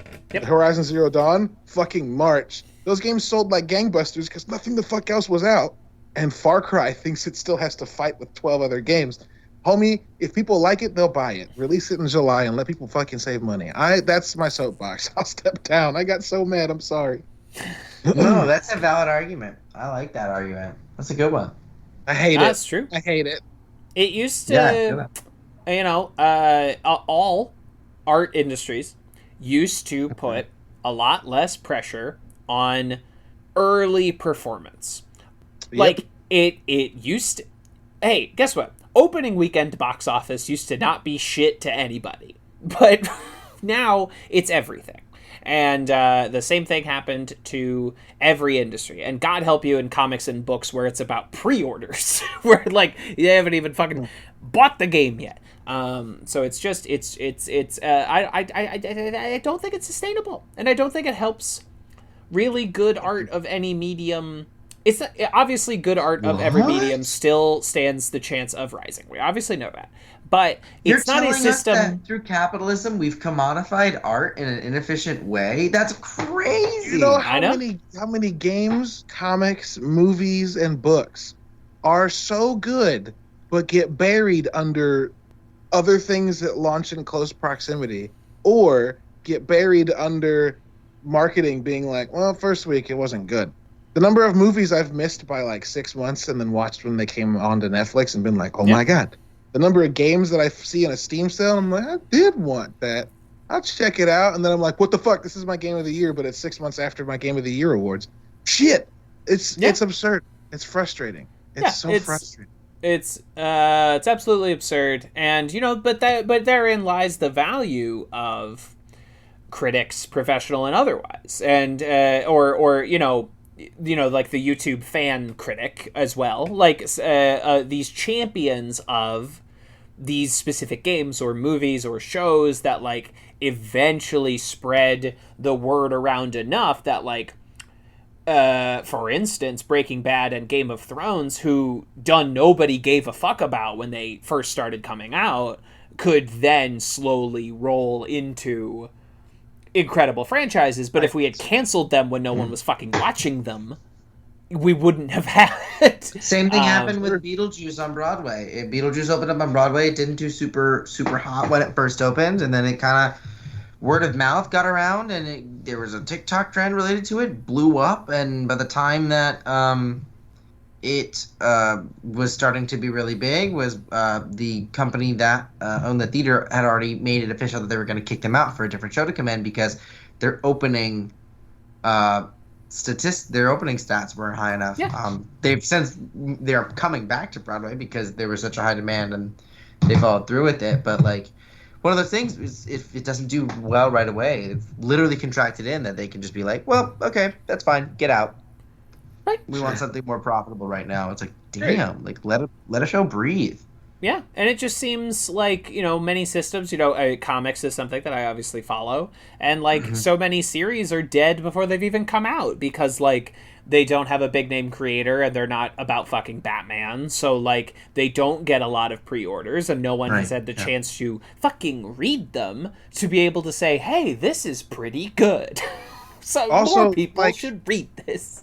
Also, like, now you can correct me, Kev, because you have more experience with this, but like people that work at comic book shops don't often like to push pre-orders because like if comic book purchasers have one fucking habit, it's that they order things and then never come fucking get them, and then the shop is stuck with a bunch of fucking stock. No, that is a huge issue with the comic book industry. The thing that my personal comic book shop that I worked at, Forbidden Planet, does is that like we don't do pre-orders. When something is like solicited, you can add it to your pull box, like you are already a dedicated customer that picks up regularly.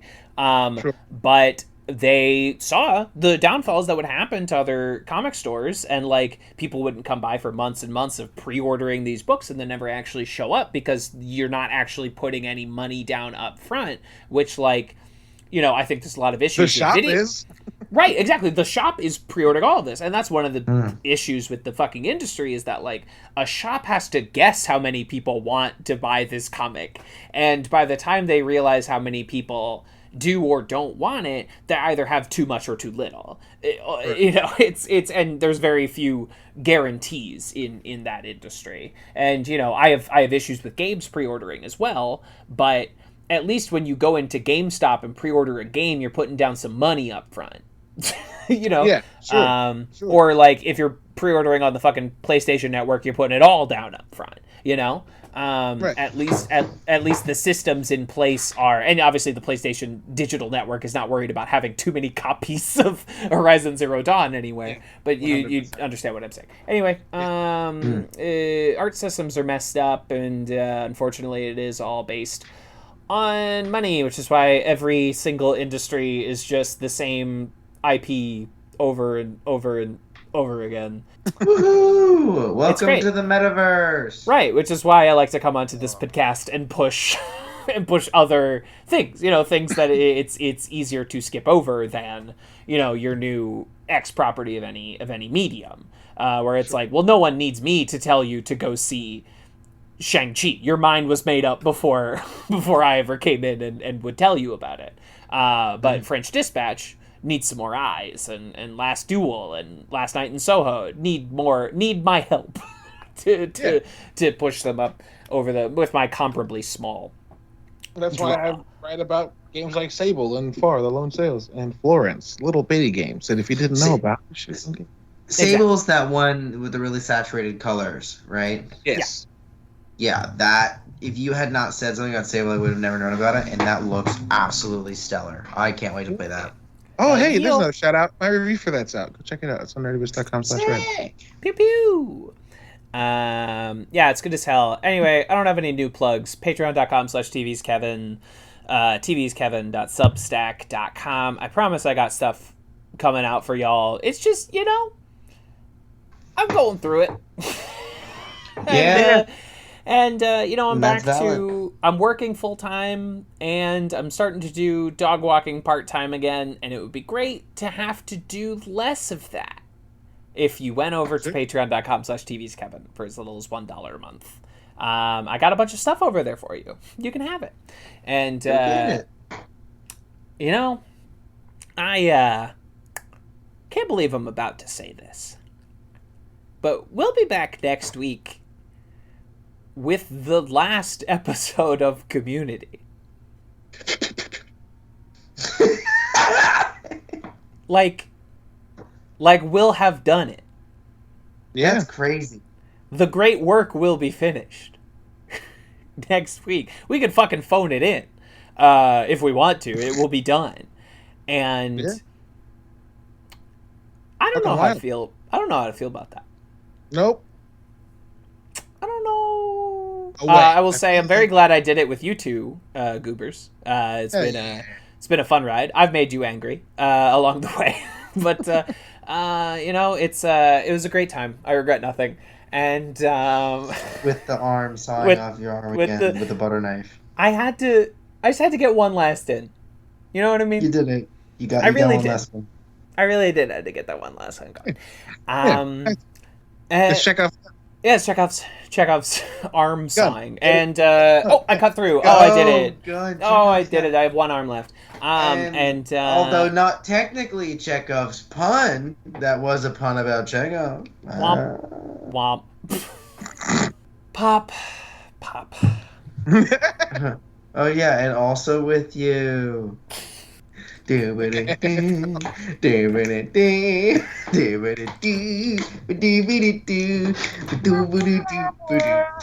finish? Do I finish the song this episode?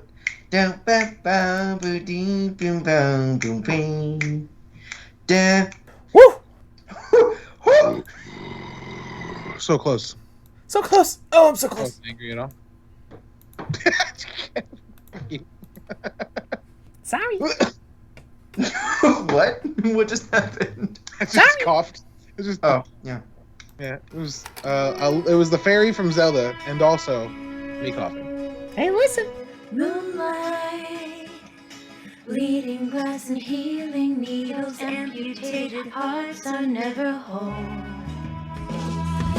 Too bright, dreaming as the screaming seagulls feed on parts of me I keep below. Oh, oh, oh, take off your boat, let me go to where you've been. Fly overhead, buffalo, fallen dead inside.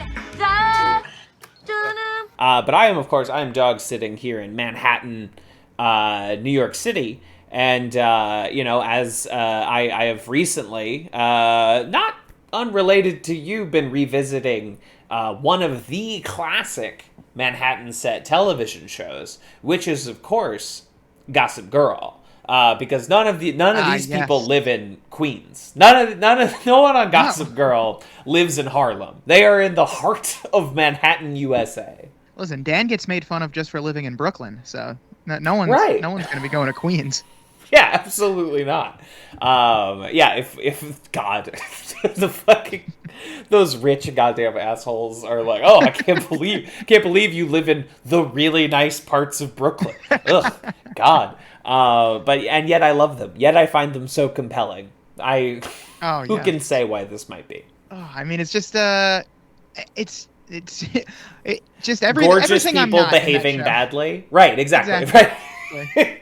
I don't even view it as as they say, lifestyle porn or anything. It's not as if I want to be in the exact spaces that these characters are, but there is something lifestyles of the rich and the famous. There's just something so tantalous and debaucherous about these rich teens and the horrible things that they get up to. Yes, and you say gorgeous, and that cannot be understated. One of the hottest things of all time for my money. I've been saying it for years that everyone is just so attractive in this cast. Pound for pound, it's really difficult to think of a more attractive cast. To the point where I might not be able to. And we are, of course, talking about a television show that has, certainly a beautiful cast of its own. But the cast of Community, I think, still looks like human beings. Whereas the cast of Gossip Girl are some other race of people. They are like the... Oh, God damn it, it's slipping me. I could have had a good reference. But, in Norse mythology, where Freya is, not human, she's from a different group, the Aesir. The Gossip Girl clan are, they're not people, as you and I would understand them. Yeah, I was actually just listening to another Gossip Girl podcast, and they were saying, these people are so attractive that it doesn't even, register to me that they're hot, because I know I just would never have a chance with them. They're just so out of my league that it's just it doesn't even feel like I'm watching attractive people. It's just on another level. I don't even put it on the table. I don't even allow myself the option of finding them attractive, and I understand that in my everyday life. Yeah, I do not have crushes on any of these people because they're just too hot for that.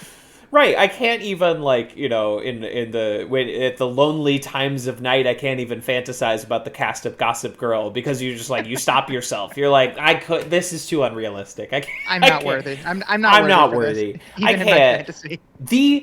I'm early in my season 1 rewatch, and I was like, wow, this is shot in Manhattan, which I can only imagine was a nightmare. I'm like, oh, you actually did film in Central Park. And maybe this changes a bit after the pilot, but it was notable to me. But also, really notable to me, the guy they have cast as the loser outcast character, the actor that they said this is a guy that everyone skips over, is Penn fucking Badgley.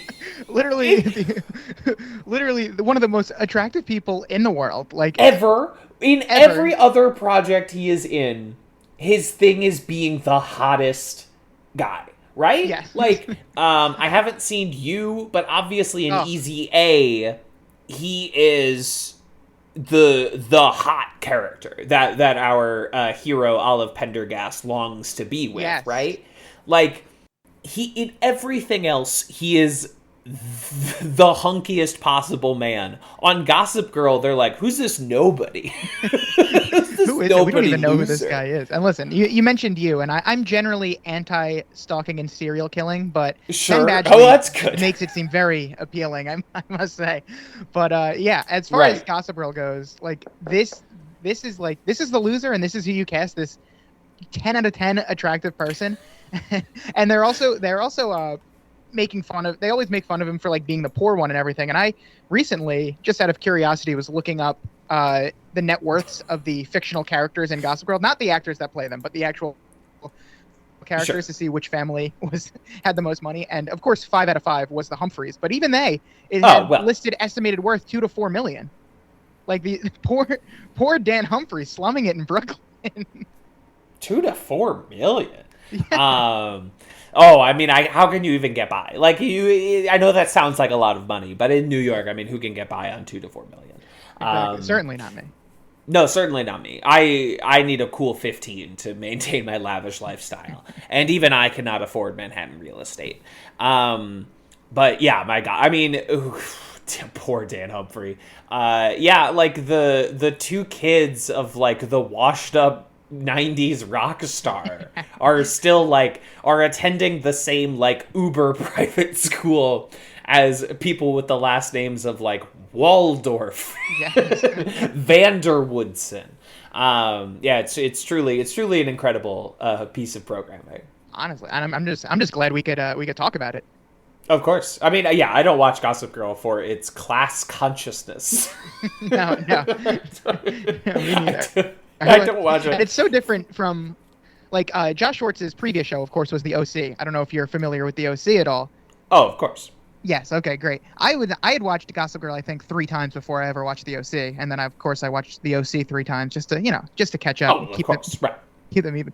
But The OC is so fun because it's also rich people, but in The OC, also not quite as rich, I don't believe. They're not quite as rich as the lavish lifestyles in Gossip Girl. But no. I think they made like a conscious effort to make the entire cast of The OC likable, and then I think they just went like the complete opposite direction with Gossip Girl. Like none of these people, because The OC, they were Ryan gets adopted into a rich family, but everyone is relatable. In Gossip Girl, no one is supposed to be relatable. I mean, they're not even like they each have their likable moments, but for the most part, they're not a very likable bunch. Like you could easily be rooting against them at any time, but. And I really think like that's what they were going for, and that's just what makes it so fun. It's just such like an abrupt shift from The OC. Absolutely, right? Because The OC, I mean, yes, it is, of course, lifestyles of the rich and the famous as well. Like it's just California instead of Manhattan. Mm-hmm. But you still have our main character, Ryan? I want to say Ryan. He notably in like the first or second episode says like, you know what I like about rich kids, and he like hits someone and he's like nothing. You know, like it had that skew, and there was something maybe about Adam Brody and the other characters that felt they were relatable, they were likable, you liked hanging out with them, you wanted them to succeed. Mm-hmm. And perhaps Josh Schwartz just tired of that. Having to write empathetic characters that we like hanging out with. So for 7 seasons of Gossip Girl, just said, I am going to write just the easiest people in the world to root against. But you will be compelled by them. You will want to see what their next triumph or failure might be. But not because you like them. Yes, and I famously could not get enough of it. Like my claim to fame is that the first time I watched Gossip Girl, it took me only 4 weeks to do it. It was during a winter break period, so I had all the time in the world. I was like one of 2 or 3 people still on campus while everyone else had gone home for winter break, and I was I was literally having 14-hour days where I would be just watching 14 episodes of Gossip Girl in a row, pulling all-nighters, staying up till 1 p.m. the next afternoon, because I mean, without class, who needs an actual schedule? I mean, like, what were you doing? Like, you had to get it all done. It's like, listen, the one other friend I have on campus isn't getting out of work until like 10, 11 p.m. So let me stay up till 1 p.m. watching Gossip Girl, then sleep until 10 p.m. and then we can hang out when I wake up. And then we can hang out, and then when you need to go to bed because you have work tomorrow, not me. Yeah. That is the ideal schedule, I think. I think so. I truly, even during semesters, I was staying up until the sun came up. Absolutely. Not because I'm not saying this as like a point of pride or anything, but it's not like I was partying. It's not like I was, doing keg flips or anything like that. I was simply just watching stuff. Yeah, I mean, I had such a list of stuff that I would still try to watch and keep up with watching, and this was even before I got like really into podcasts and had a list of podcasts I also needed to listen to throughout the day. But it got to the point where my sleep schedule was so messed up, I could not, like, even when I was home, I could not go to bed before 5 a.m. Like, I just physically could not. And sometimes I'd just be laying in bed, not falling asleep until like 6 or 7 o'clock in the morning. And even if I had like an 8:45 a.m. class the next day, this is where all of my great napping came into play. I'd go to class, I'd take like 2 naps throughout the day, just like in between classes, and then just, again, just not be able to fall asleep that night. Yeah. But I'm not complaining. I think that's my preferred way of living. Yeah, I think if I did not have a work schedule, if I was living simply on like writing deadlines or something like that, that's what I would do. I would still do it. I would still sleep as chaotically as I please. Yeah, right now my schedule during the week is 7 to 12:30. So I'm leaving at 12:30, getting home before 1. That's like prime napping time right there. That's some sweet nap time. I have to reacquaint myself with the art of napping.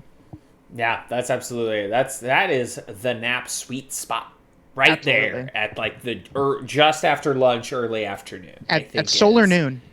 Yeah, solar noon is that's a crisp nap. And this is, of course, the interview portion of Advanced Community Studies.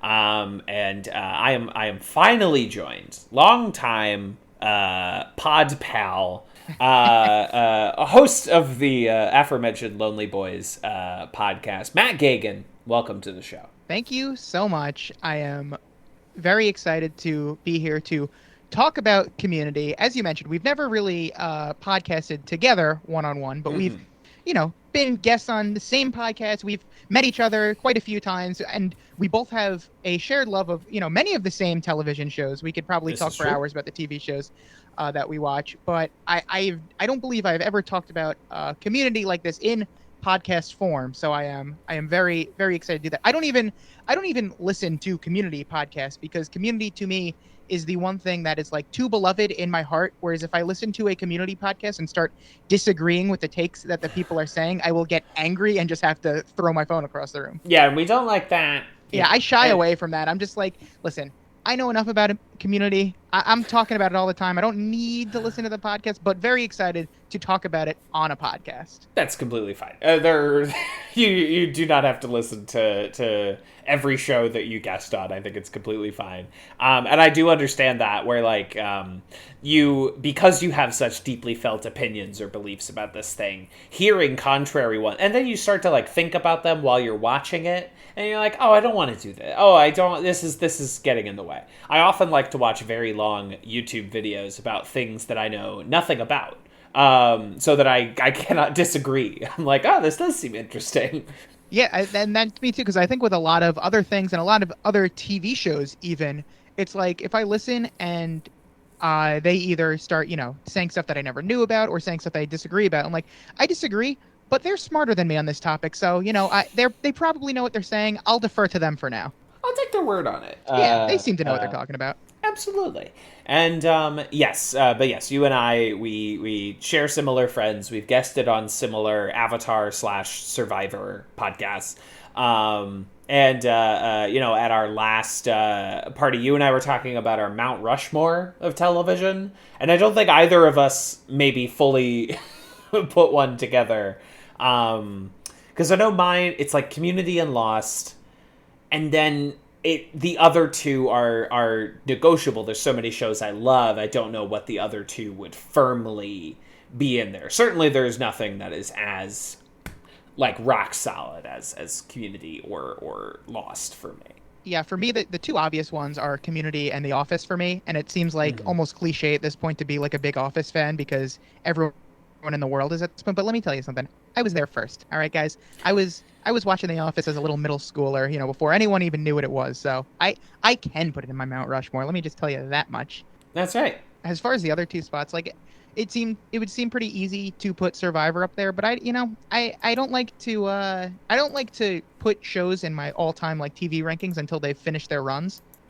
Because you might have a thing with Survivor where the last 8 seasons have almost been unwatchable to a point. So don't know by the end of Survivor's run if I would even put it in my Mount Rushmore. So and that's what happened to like The Simpsons or something like that, where it's like, well, there are seasons of The Simpsons that I would put in here, but like, can I put it on my Mount Rushmore when half of it is now like of no interest to me? Yeah, and I think if you were talking to someone and they said that Simpsons is in their Mount Rushmore, I think it's just kind of like understood at this point that they only mean like the first 10 seasons or however many before it started going downhill. Like no one thinks that anyone is like still a diehard, season 37 Simpsons fan or whatever they're in right now. For sure, yeah, and I'll my window of good Simpsons, I think, extends a little bit further than some people's, where I'm like, oh, you keep going to like season 15 or whatever. I think we're still doing like good stuff. It's not the prime stuff, but still most episodes are still very, very funny. But yeah, once you get to anything past the Simpsons movie, really is like, okay, I think we've crossed some sort of. And I have seen the Simpsons movie, although I was never a Simpsons TV watcher. I did see the movie in theaters. Wow, what'd you think? I like that Green Day was in it. Well, what was that time? It's just Green Day, and there's not even really like a joke about them. They're just there. Yeah, they're just there. They're just kind of there, which became a problem on The Simpsons later on, where it's like, oh, we no longer have a joke about the guest star. It's just like, and Stephen Colbert is here, and it's like, well, what's he doing? I don't know. He's here. We got him. Stephen Colbert. We drew him like The Simpsons. It's like, great, thanks. Perfect. But yes, Community. So standard question for guests. What? Tell me a little bit about your Community journey. How did you come to the show? Oh man, well, how long do we have? Because I feel like I could talk about this for because I vividly remember each step of my Community journey, what I was doing each season of it. But I'll try to give you the short version. I, of course, was a big The Soup watcher back in the day, starring Joel McHale, of course, or hosted by Joel McHale. And one episode at the end, he said, and also, here's a little sneak preview of a new show that I'm going to be in, Community.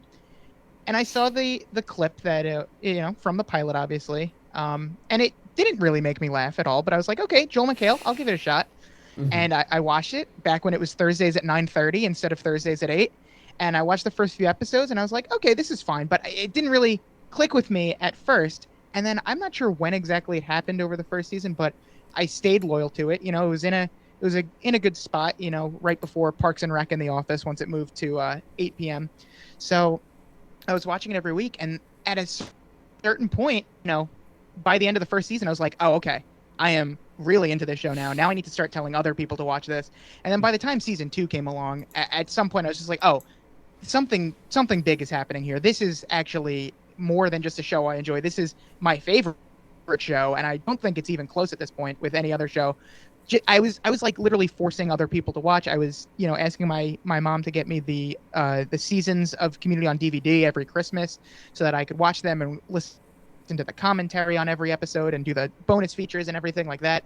And then by the time season 3 came and they went through like their first hiatus towards the middle of season 3, I knew I was this was more than just like a fandom. This was like not my personality, but just like this is like part of my identity, this community. Because season 3 goes on hiatus, and I had never done anything to this point. I had like a friend that was like a big Islanders fan, and he was always like tweeting like rants and tirades and doing posts, and I was like, why do you care? It's literally just like a sports team. Who cares? This is you're such an insane person for doing this. And then Community goes on hiatus, and I am doing my own just like 15 tweets in a row cursing out NBC. Like this is unacceptable at NBC. You will have to answer for your mistakes. I don't know what I was going to do to NBC. There's nothing I could do, but But then I think I finally understood that side of things, where this was now me. I finally had something that I felt strongly enough to be doing 15 tweet threads about how it's unacceptable that this show might get taken off the air.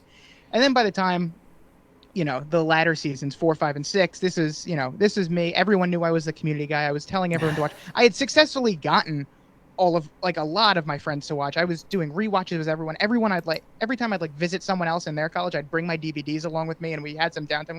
Let me I was I was preaching gospel or something. I'd be like, have you accepted community into your life yet? If not, let's find an Xbox, plop in the first DVD, and let's get going, because you're gonna love it. I got everyone into it during breaks. I was having friends over. We were doing rewatches in school. Season 5, I remember every Thursday, all the friends that I had gotten into it, we just all go into the common room and watch together. Season 6, I was setting my alarm just in case I'd fall asleep to wake up at 3 a.m. so I could watch the episode on Yahoo's screen, which was the world's worst platform to watch anything on. Oh but my God! I did it. Unusable website. Yeah. And then I watched it a couple times since then. I believe I have now watched through the entire series, I think 8 times. I think I've watched it 8 times. My most recent being last year when I forced my mom to watch it with me. And that's my whole story. I really... No, you laid it out. And that was not particularly long, and I like that. There's parallels certainly to my own experience of carrying the DVDs around the dorm and taking it from town to town. One of my friends, when we were leaving for Christmas break, one of my friends came up to me and said, "Hey, do you have the first season DVD? Maybe you could lend it to me and I'll watch it." I was so proud. I was like, "Oh my God, this is I would love nothing that's ever happened to me." Yeah, I lent it to him. I never got it back, but that was fine. I just bought another season 1. Yeah, that's why I gave up loaning out DVDs long ago. Yeah, I have a list of people. If I lend you something and you give it back, that's fine. If you fail to give me something back, you're on the list and you never get to borrow anything ever again. You never get to borrow anything. I won't bring it up. It's not a thing. But also, you never get to borrow anything else ever again. I think that's fair. Yeah, absolutely. And I've had that, with comics and shit, and I've never gotten them back. Never loan out anything to a friend that you're not okay with it never returning. But yes, so no, that was good. And I also am seeing now, I believe you are wearing a Friday Night Lights t-shirt, which is another fucking show that is just I haven't seen all of it, but that has Mount Rushmore potential. That really, what a show. If you take out the disaster second season, that I think scares a lot of people off. Yeah, that does really affect the Rushmore a little bit. But Community has that one season. That gas leak season that everyone. It does have that one season that is not. It's not unwatchable. It's good, I think. It's certainly not unwatchable, and I think there's 3 good episodes in it that, to me, feel like Community episodes to me. And then the rest are give or take, with a couple episodes that, to me, are just unwatchable. I think there's 2 unwatchable episodes in all of Community, and I think they're both in season 4. For me, it's the first and the last episode of that season are the ones that I'm like, sure could skip this. But, I just don't. I guess I like torturing myself. Yeah, for definitely the last episode, it was just an abomination. And then with that episode where Abed and Troy go to the Inspector Spacetime convention or whatever, and there's that guy that tries to steal Abed away from him. I cannot. And we're just doing everything. I'm sorry, I know we talked about this months ago on this podcast, but just that episode does everything the Community had so carefully avoided doing with Troy and Abed that made us like them so much, is that we had previously done a parody of this storyline where it's Troy and Abed are interested in the same woman, and instead of it dividing them, they decide to both date her. They decide to make it work, and it's a great episode. It's a great storyline. Anyway, yeah, that's that. Oh God. But there's a. That's why I have it. I have that one ranked last, 110 out of 110. And as you know, I do have all the episodes ranked. I think it was the first big ranking project that I took on. Which I think we do need to talk about, because I have seen this list, and And it's not as if our own, because we rank on this podcast as well. And it's not as if our own ranking list does not have some wild cards in there. Does not have some episodes higher or lower than most people would place them, right? But you got some swings on this list. I love it. But so I think the biggest whoa on your list is The Art of Discourse, which... yes, the crowd goes wild. The crowd goes wild for The Art of Discourse. Normally they go wild in like a bad way, in like a torches and pitchforks way. In my time on community Twitter, that is an episode that just gets people's dander up. Every time I post a GIF of those fucking Schmitty kids, it drives people insane. And I like the episode. I think it's underappreciated. I think it's very important for the Jeff and Britta relationship because again, they completely lower and debase themselves for each other, and then one episode later they're fucking. I don't think that's a coincidence, right? And honestly, that relationship had been dormant for a while in season 1, so it was important to reignite if they're going to have sex in Modern Warfare. And I think I like the resolution of the Pierce and Shirley storyline in that episode. The Troy and Abed runner is funny, cute. They're doing like college tropes. But I think you have that motherfucker at like number 4. That is my 4th favorite episode of all time. For the whole show. That's right, yeah. 4. Like I said, I will take chances to like tweet about how underrated this episode is and how it's actually a great episode of television. Every time I do that, people will say, Maddie, no. What are you saying? Why are you... What are you doing? I always agree with you, but this I cannot back you up. And that's like, it's polarizing because that's the internet. And then, but me and my friends have always loved this episode. The people that... And when I say like, they're... Like I was telling you, just recently, as everyone can remember my community journey, and I said sometimes towards the end of season 1, I realized, this is a great show. And you talk about the 3 episodes that they added to the end, the Chicken Fingers episode, this episode, and the Paintball episode. And if I were to say like, oh, it was those 3 episodes that really hooked me, but one in particular was the one, you'd probably be, oh, of course, the Paintball episode. No, the Chicken Finger episode? No. It is this episode here. The Schmitty episode, as I'd like to call it. Of course. Literally, I told you about the friends that during like winter breaks would come over and we would just do community rewatches all the time. If we weren't going in order, this would just be a go-to episode. It is my favorite episode of the first season, 4th favorite overall, and it has the most. I don't want to say the most. I'm not going to make that grand statement, but it has one of the most like laughs just per like minute in any episode. It's just so stupid. Grandpa Schlipschlap is an all-time line.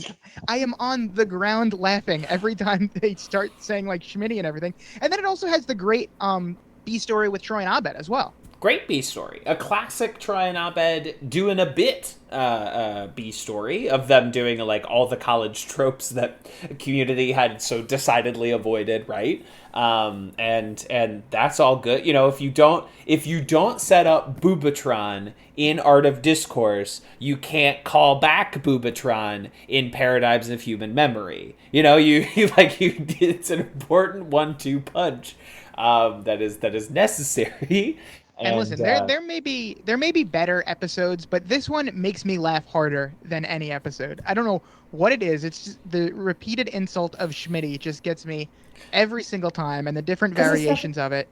It feels like, and I think you should leave sketch. I feel like it feels like the main kid should be played by Tim Robinson, and that is the vibe that I am getting from it. Maybe if it's this weird like anti-comedy. Yes, it is. And by the end, when they're just like doing it back and forth at each other for hours, it's so dumb. It's like the dumbest the show ever gets, and I think that's a good thing that it just has an episode where it goes this dumb. And I think with community fans, and I can say this because I'm part of the community fandom, so I can speak about my own people like this. I think when you are a big community stan, even like you are part of this fandom where, you're on all the message boards, you were reading all the AV Club reviews back in the day. There is a bit of maybe pretentiousness or some kind of holier than thou attitude, or like I like good TV, And I like these jokes because I get them and you wouldn't, because you're a simple-minded The Big Bang Theory watcher. And the problem with this episode is that it is so funny and so stupid that it's really going to like the lowest common denominator of people. Like any idiot could watch this and find it funny. And I think some Community fans may not want to admit this, but they're like, no, you're not allowed to find the things that I find funny. I'm better than you. So this episode, therefore, must not be as good as the other episodes because these simpletons can also find joy in it. But I think it's just hilarious. And I think people, I will challenge people. If you tell me this is a bad episode, I will watch the episode with you. And if you don't laugh, then okay, you beat me. But people will watch this episode and laugh throughout it and be like, oh man, oh yeah, that was really dumb. That was terrible. I'm like, no. You laughed, which means you enjoyed it. So it's actually good. And the kids, they are annoying, right? Very much so. They are intentionally annoying, but intentionally annoying is still annoying. But this episode is just lousy with like good gags. It's just like when they smash Pierce's guitar and there's so much good stuff.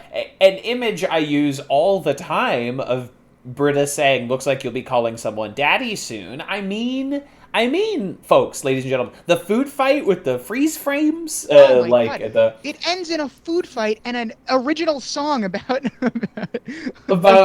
not liking studying, liking and then partying. It has the parody of telling where everyone would end up. The great setup of the joke that pays off in season 5 with Britta getting a used iPod Nano. iPod Nano. It's all just coming back to me now. The whole thing where Pierce leads a study group, so now they have to find the new Pierce, and that just sets up so much comedy where no one wants to be the new Pierce. If we need an scapegoat. Yes. Yeah. Okay. Britta has like the offhanded thing where she's like 2, 3, not. Oh yeah, we really do need to. We really do need Pierce. Pierce apologizes to not Shirley, the wrong person. What else? Oh, Troy. Jeff Winger, attorney at mustard. Snap. Troy put mustard on his pretzel like an idiot. Before he put it up his butt. Yeah, I don't know. So, folks, I don't know if you're out there. Maybe a reappraisal of Art of Discourse is due. Maybe it's time for a cultural reclamation. Maybe it's time for a Jennifer's Body-esque reclaiming of the Art of Discourse. Originally dismissed, but wrongfully so. It is officially the Art of Discourse season, and everyone should be watching it and writing up your reviews about how this was an unsung movie at the time. I guess it's not a movie. You know what? It is a movie. Every episode of Community is a movie in my... Everyone has, 5 months to get your 12 years later the Art of Discourse messaging ready. So everyone get your pencils out. But of course, we are here nominally to discuss another very highly ranked episode for you, right? That is how we ended up with you guesting on this particular penultimate episode. Top 20, baby. Top 20. I think let me pull up the ranking sheet. That's just something that I can do.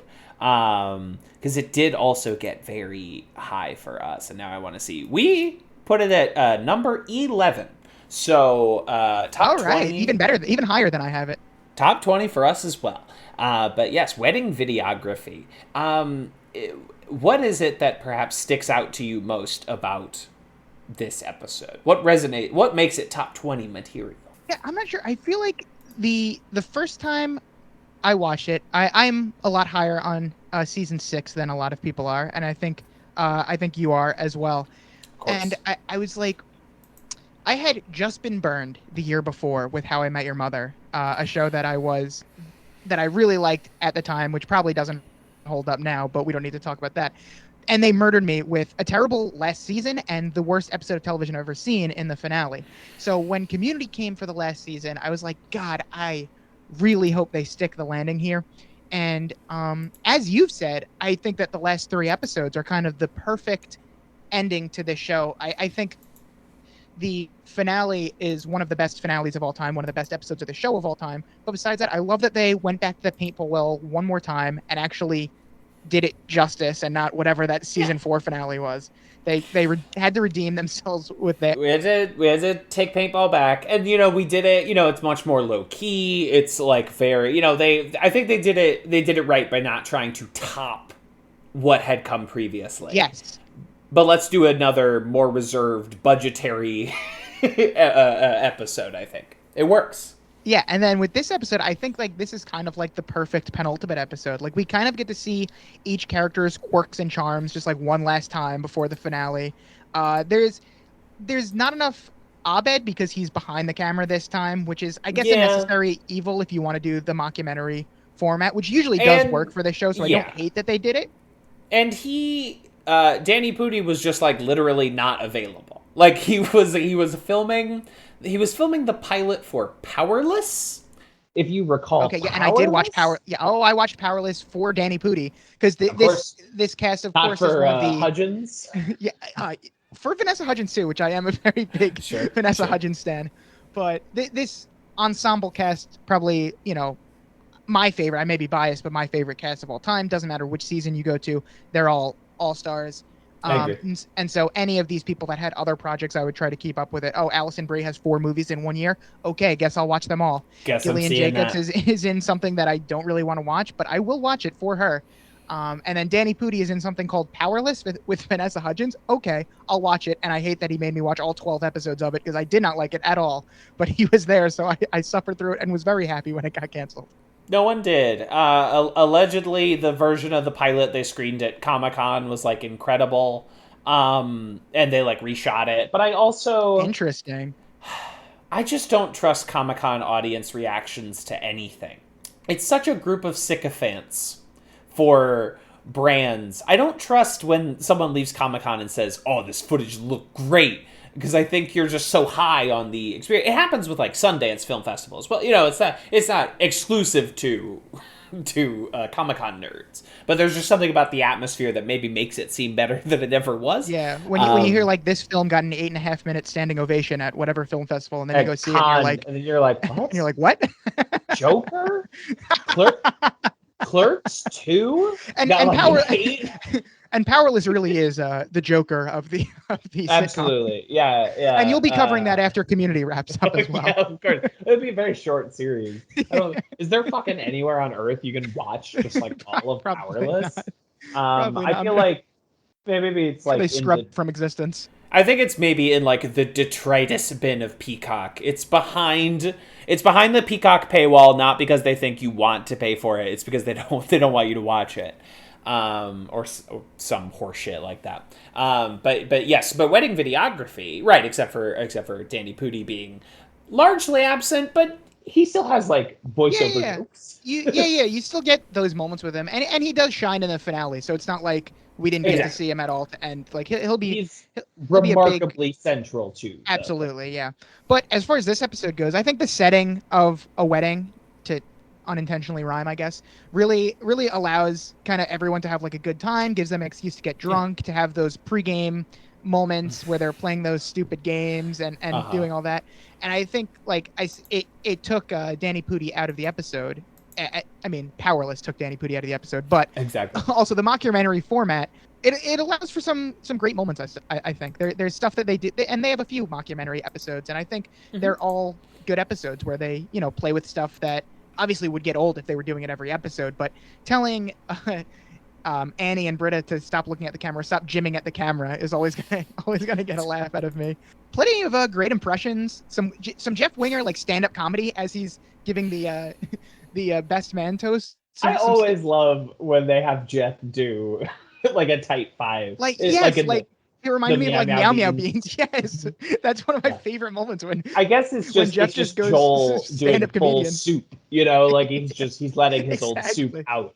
That's always good. Right, it's just like a good character piece. We're just like letting these characters run wild for 30 minutes so that next time when we have to like do all this emotional track laying. If you say like if you kind of put into 2 parts, if this was like a 2-part finale, this first part would be kind of like the funny stuff, and then the second part kind of leans more in the emotional stuff. Exactly. And so we like, again, just the great 1, 2, 3 punch of, we did our greatest hits, we did paintball again, and then like, okay, we're doing one that's just letting these characters be funny, just setting them loose, and like a wedding finale, that's pretty common, like end of TV show stuff.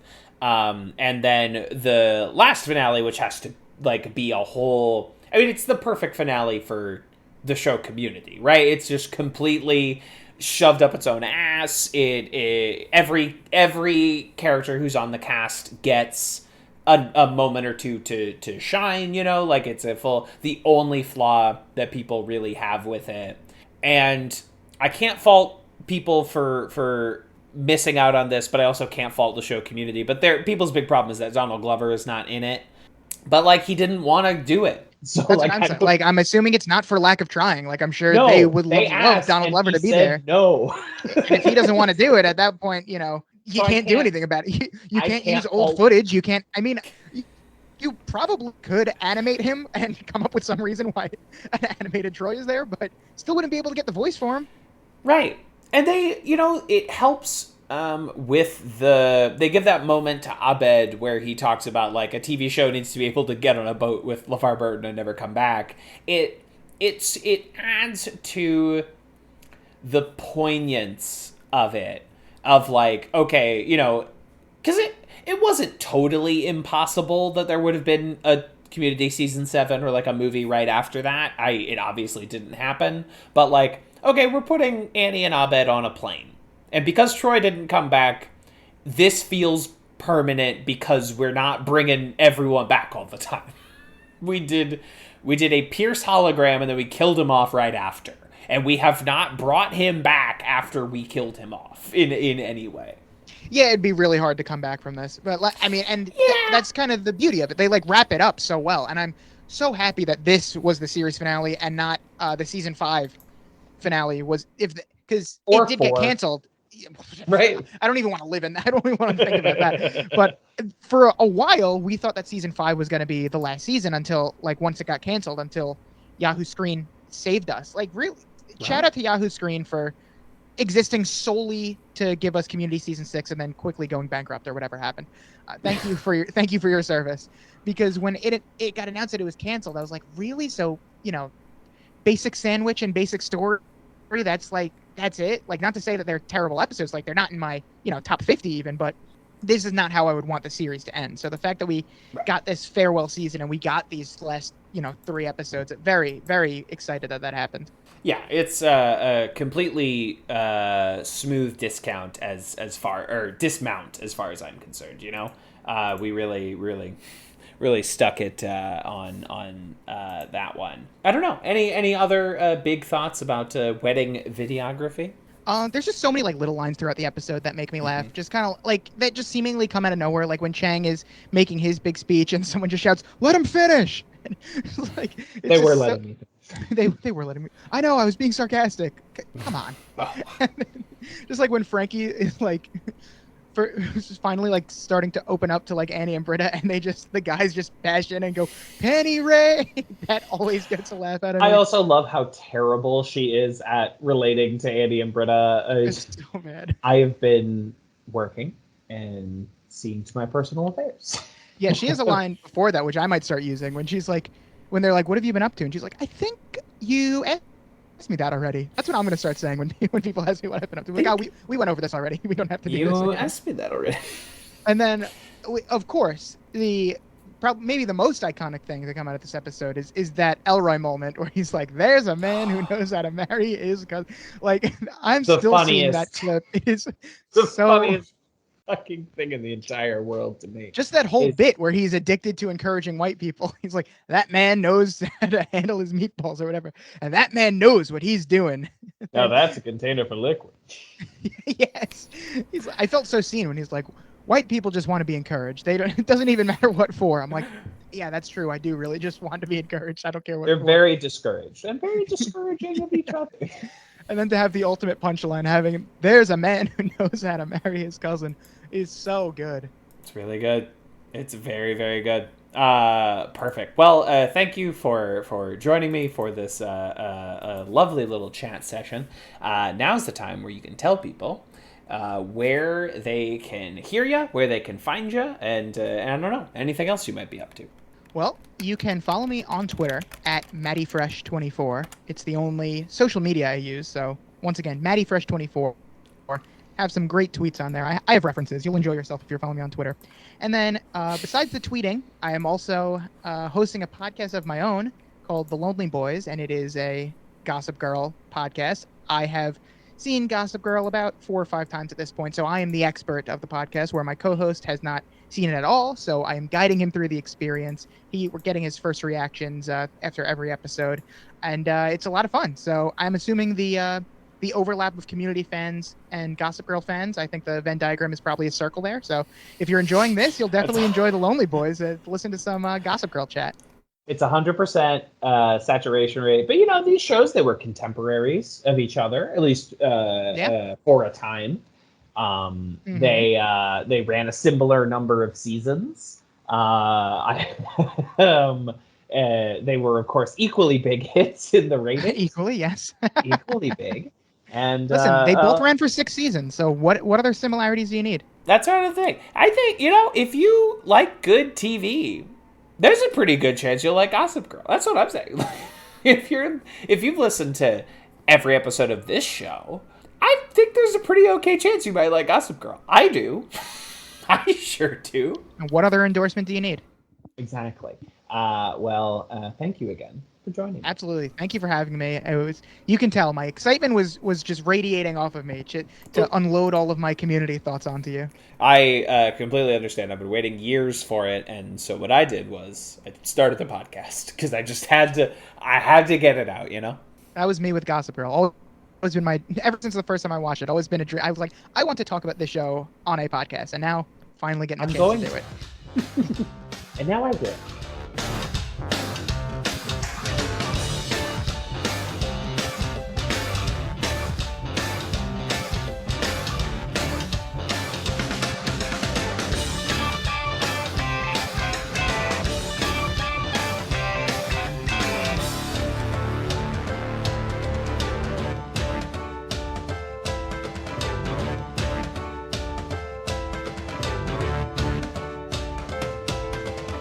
This has been a Talkback Podcast.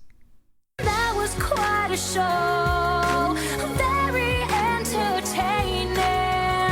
Please tell your friends about this show. Boopy doopy doop boop sex. Larry, I'm on DuckTales.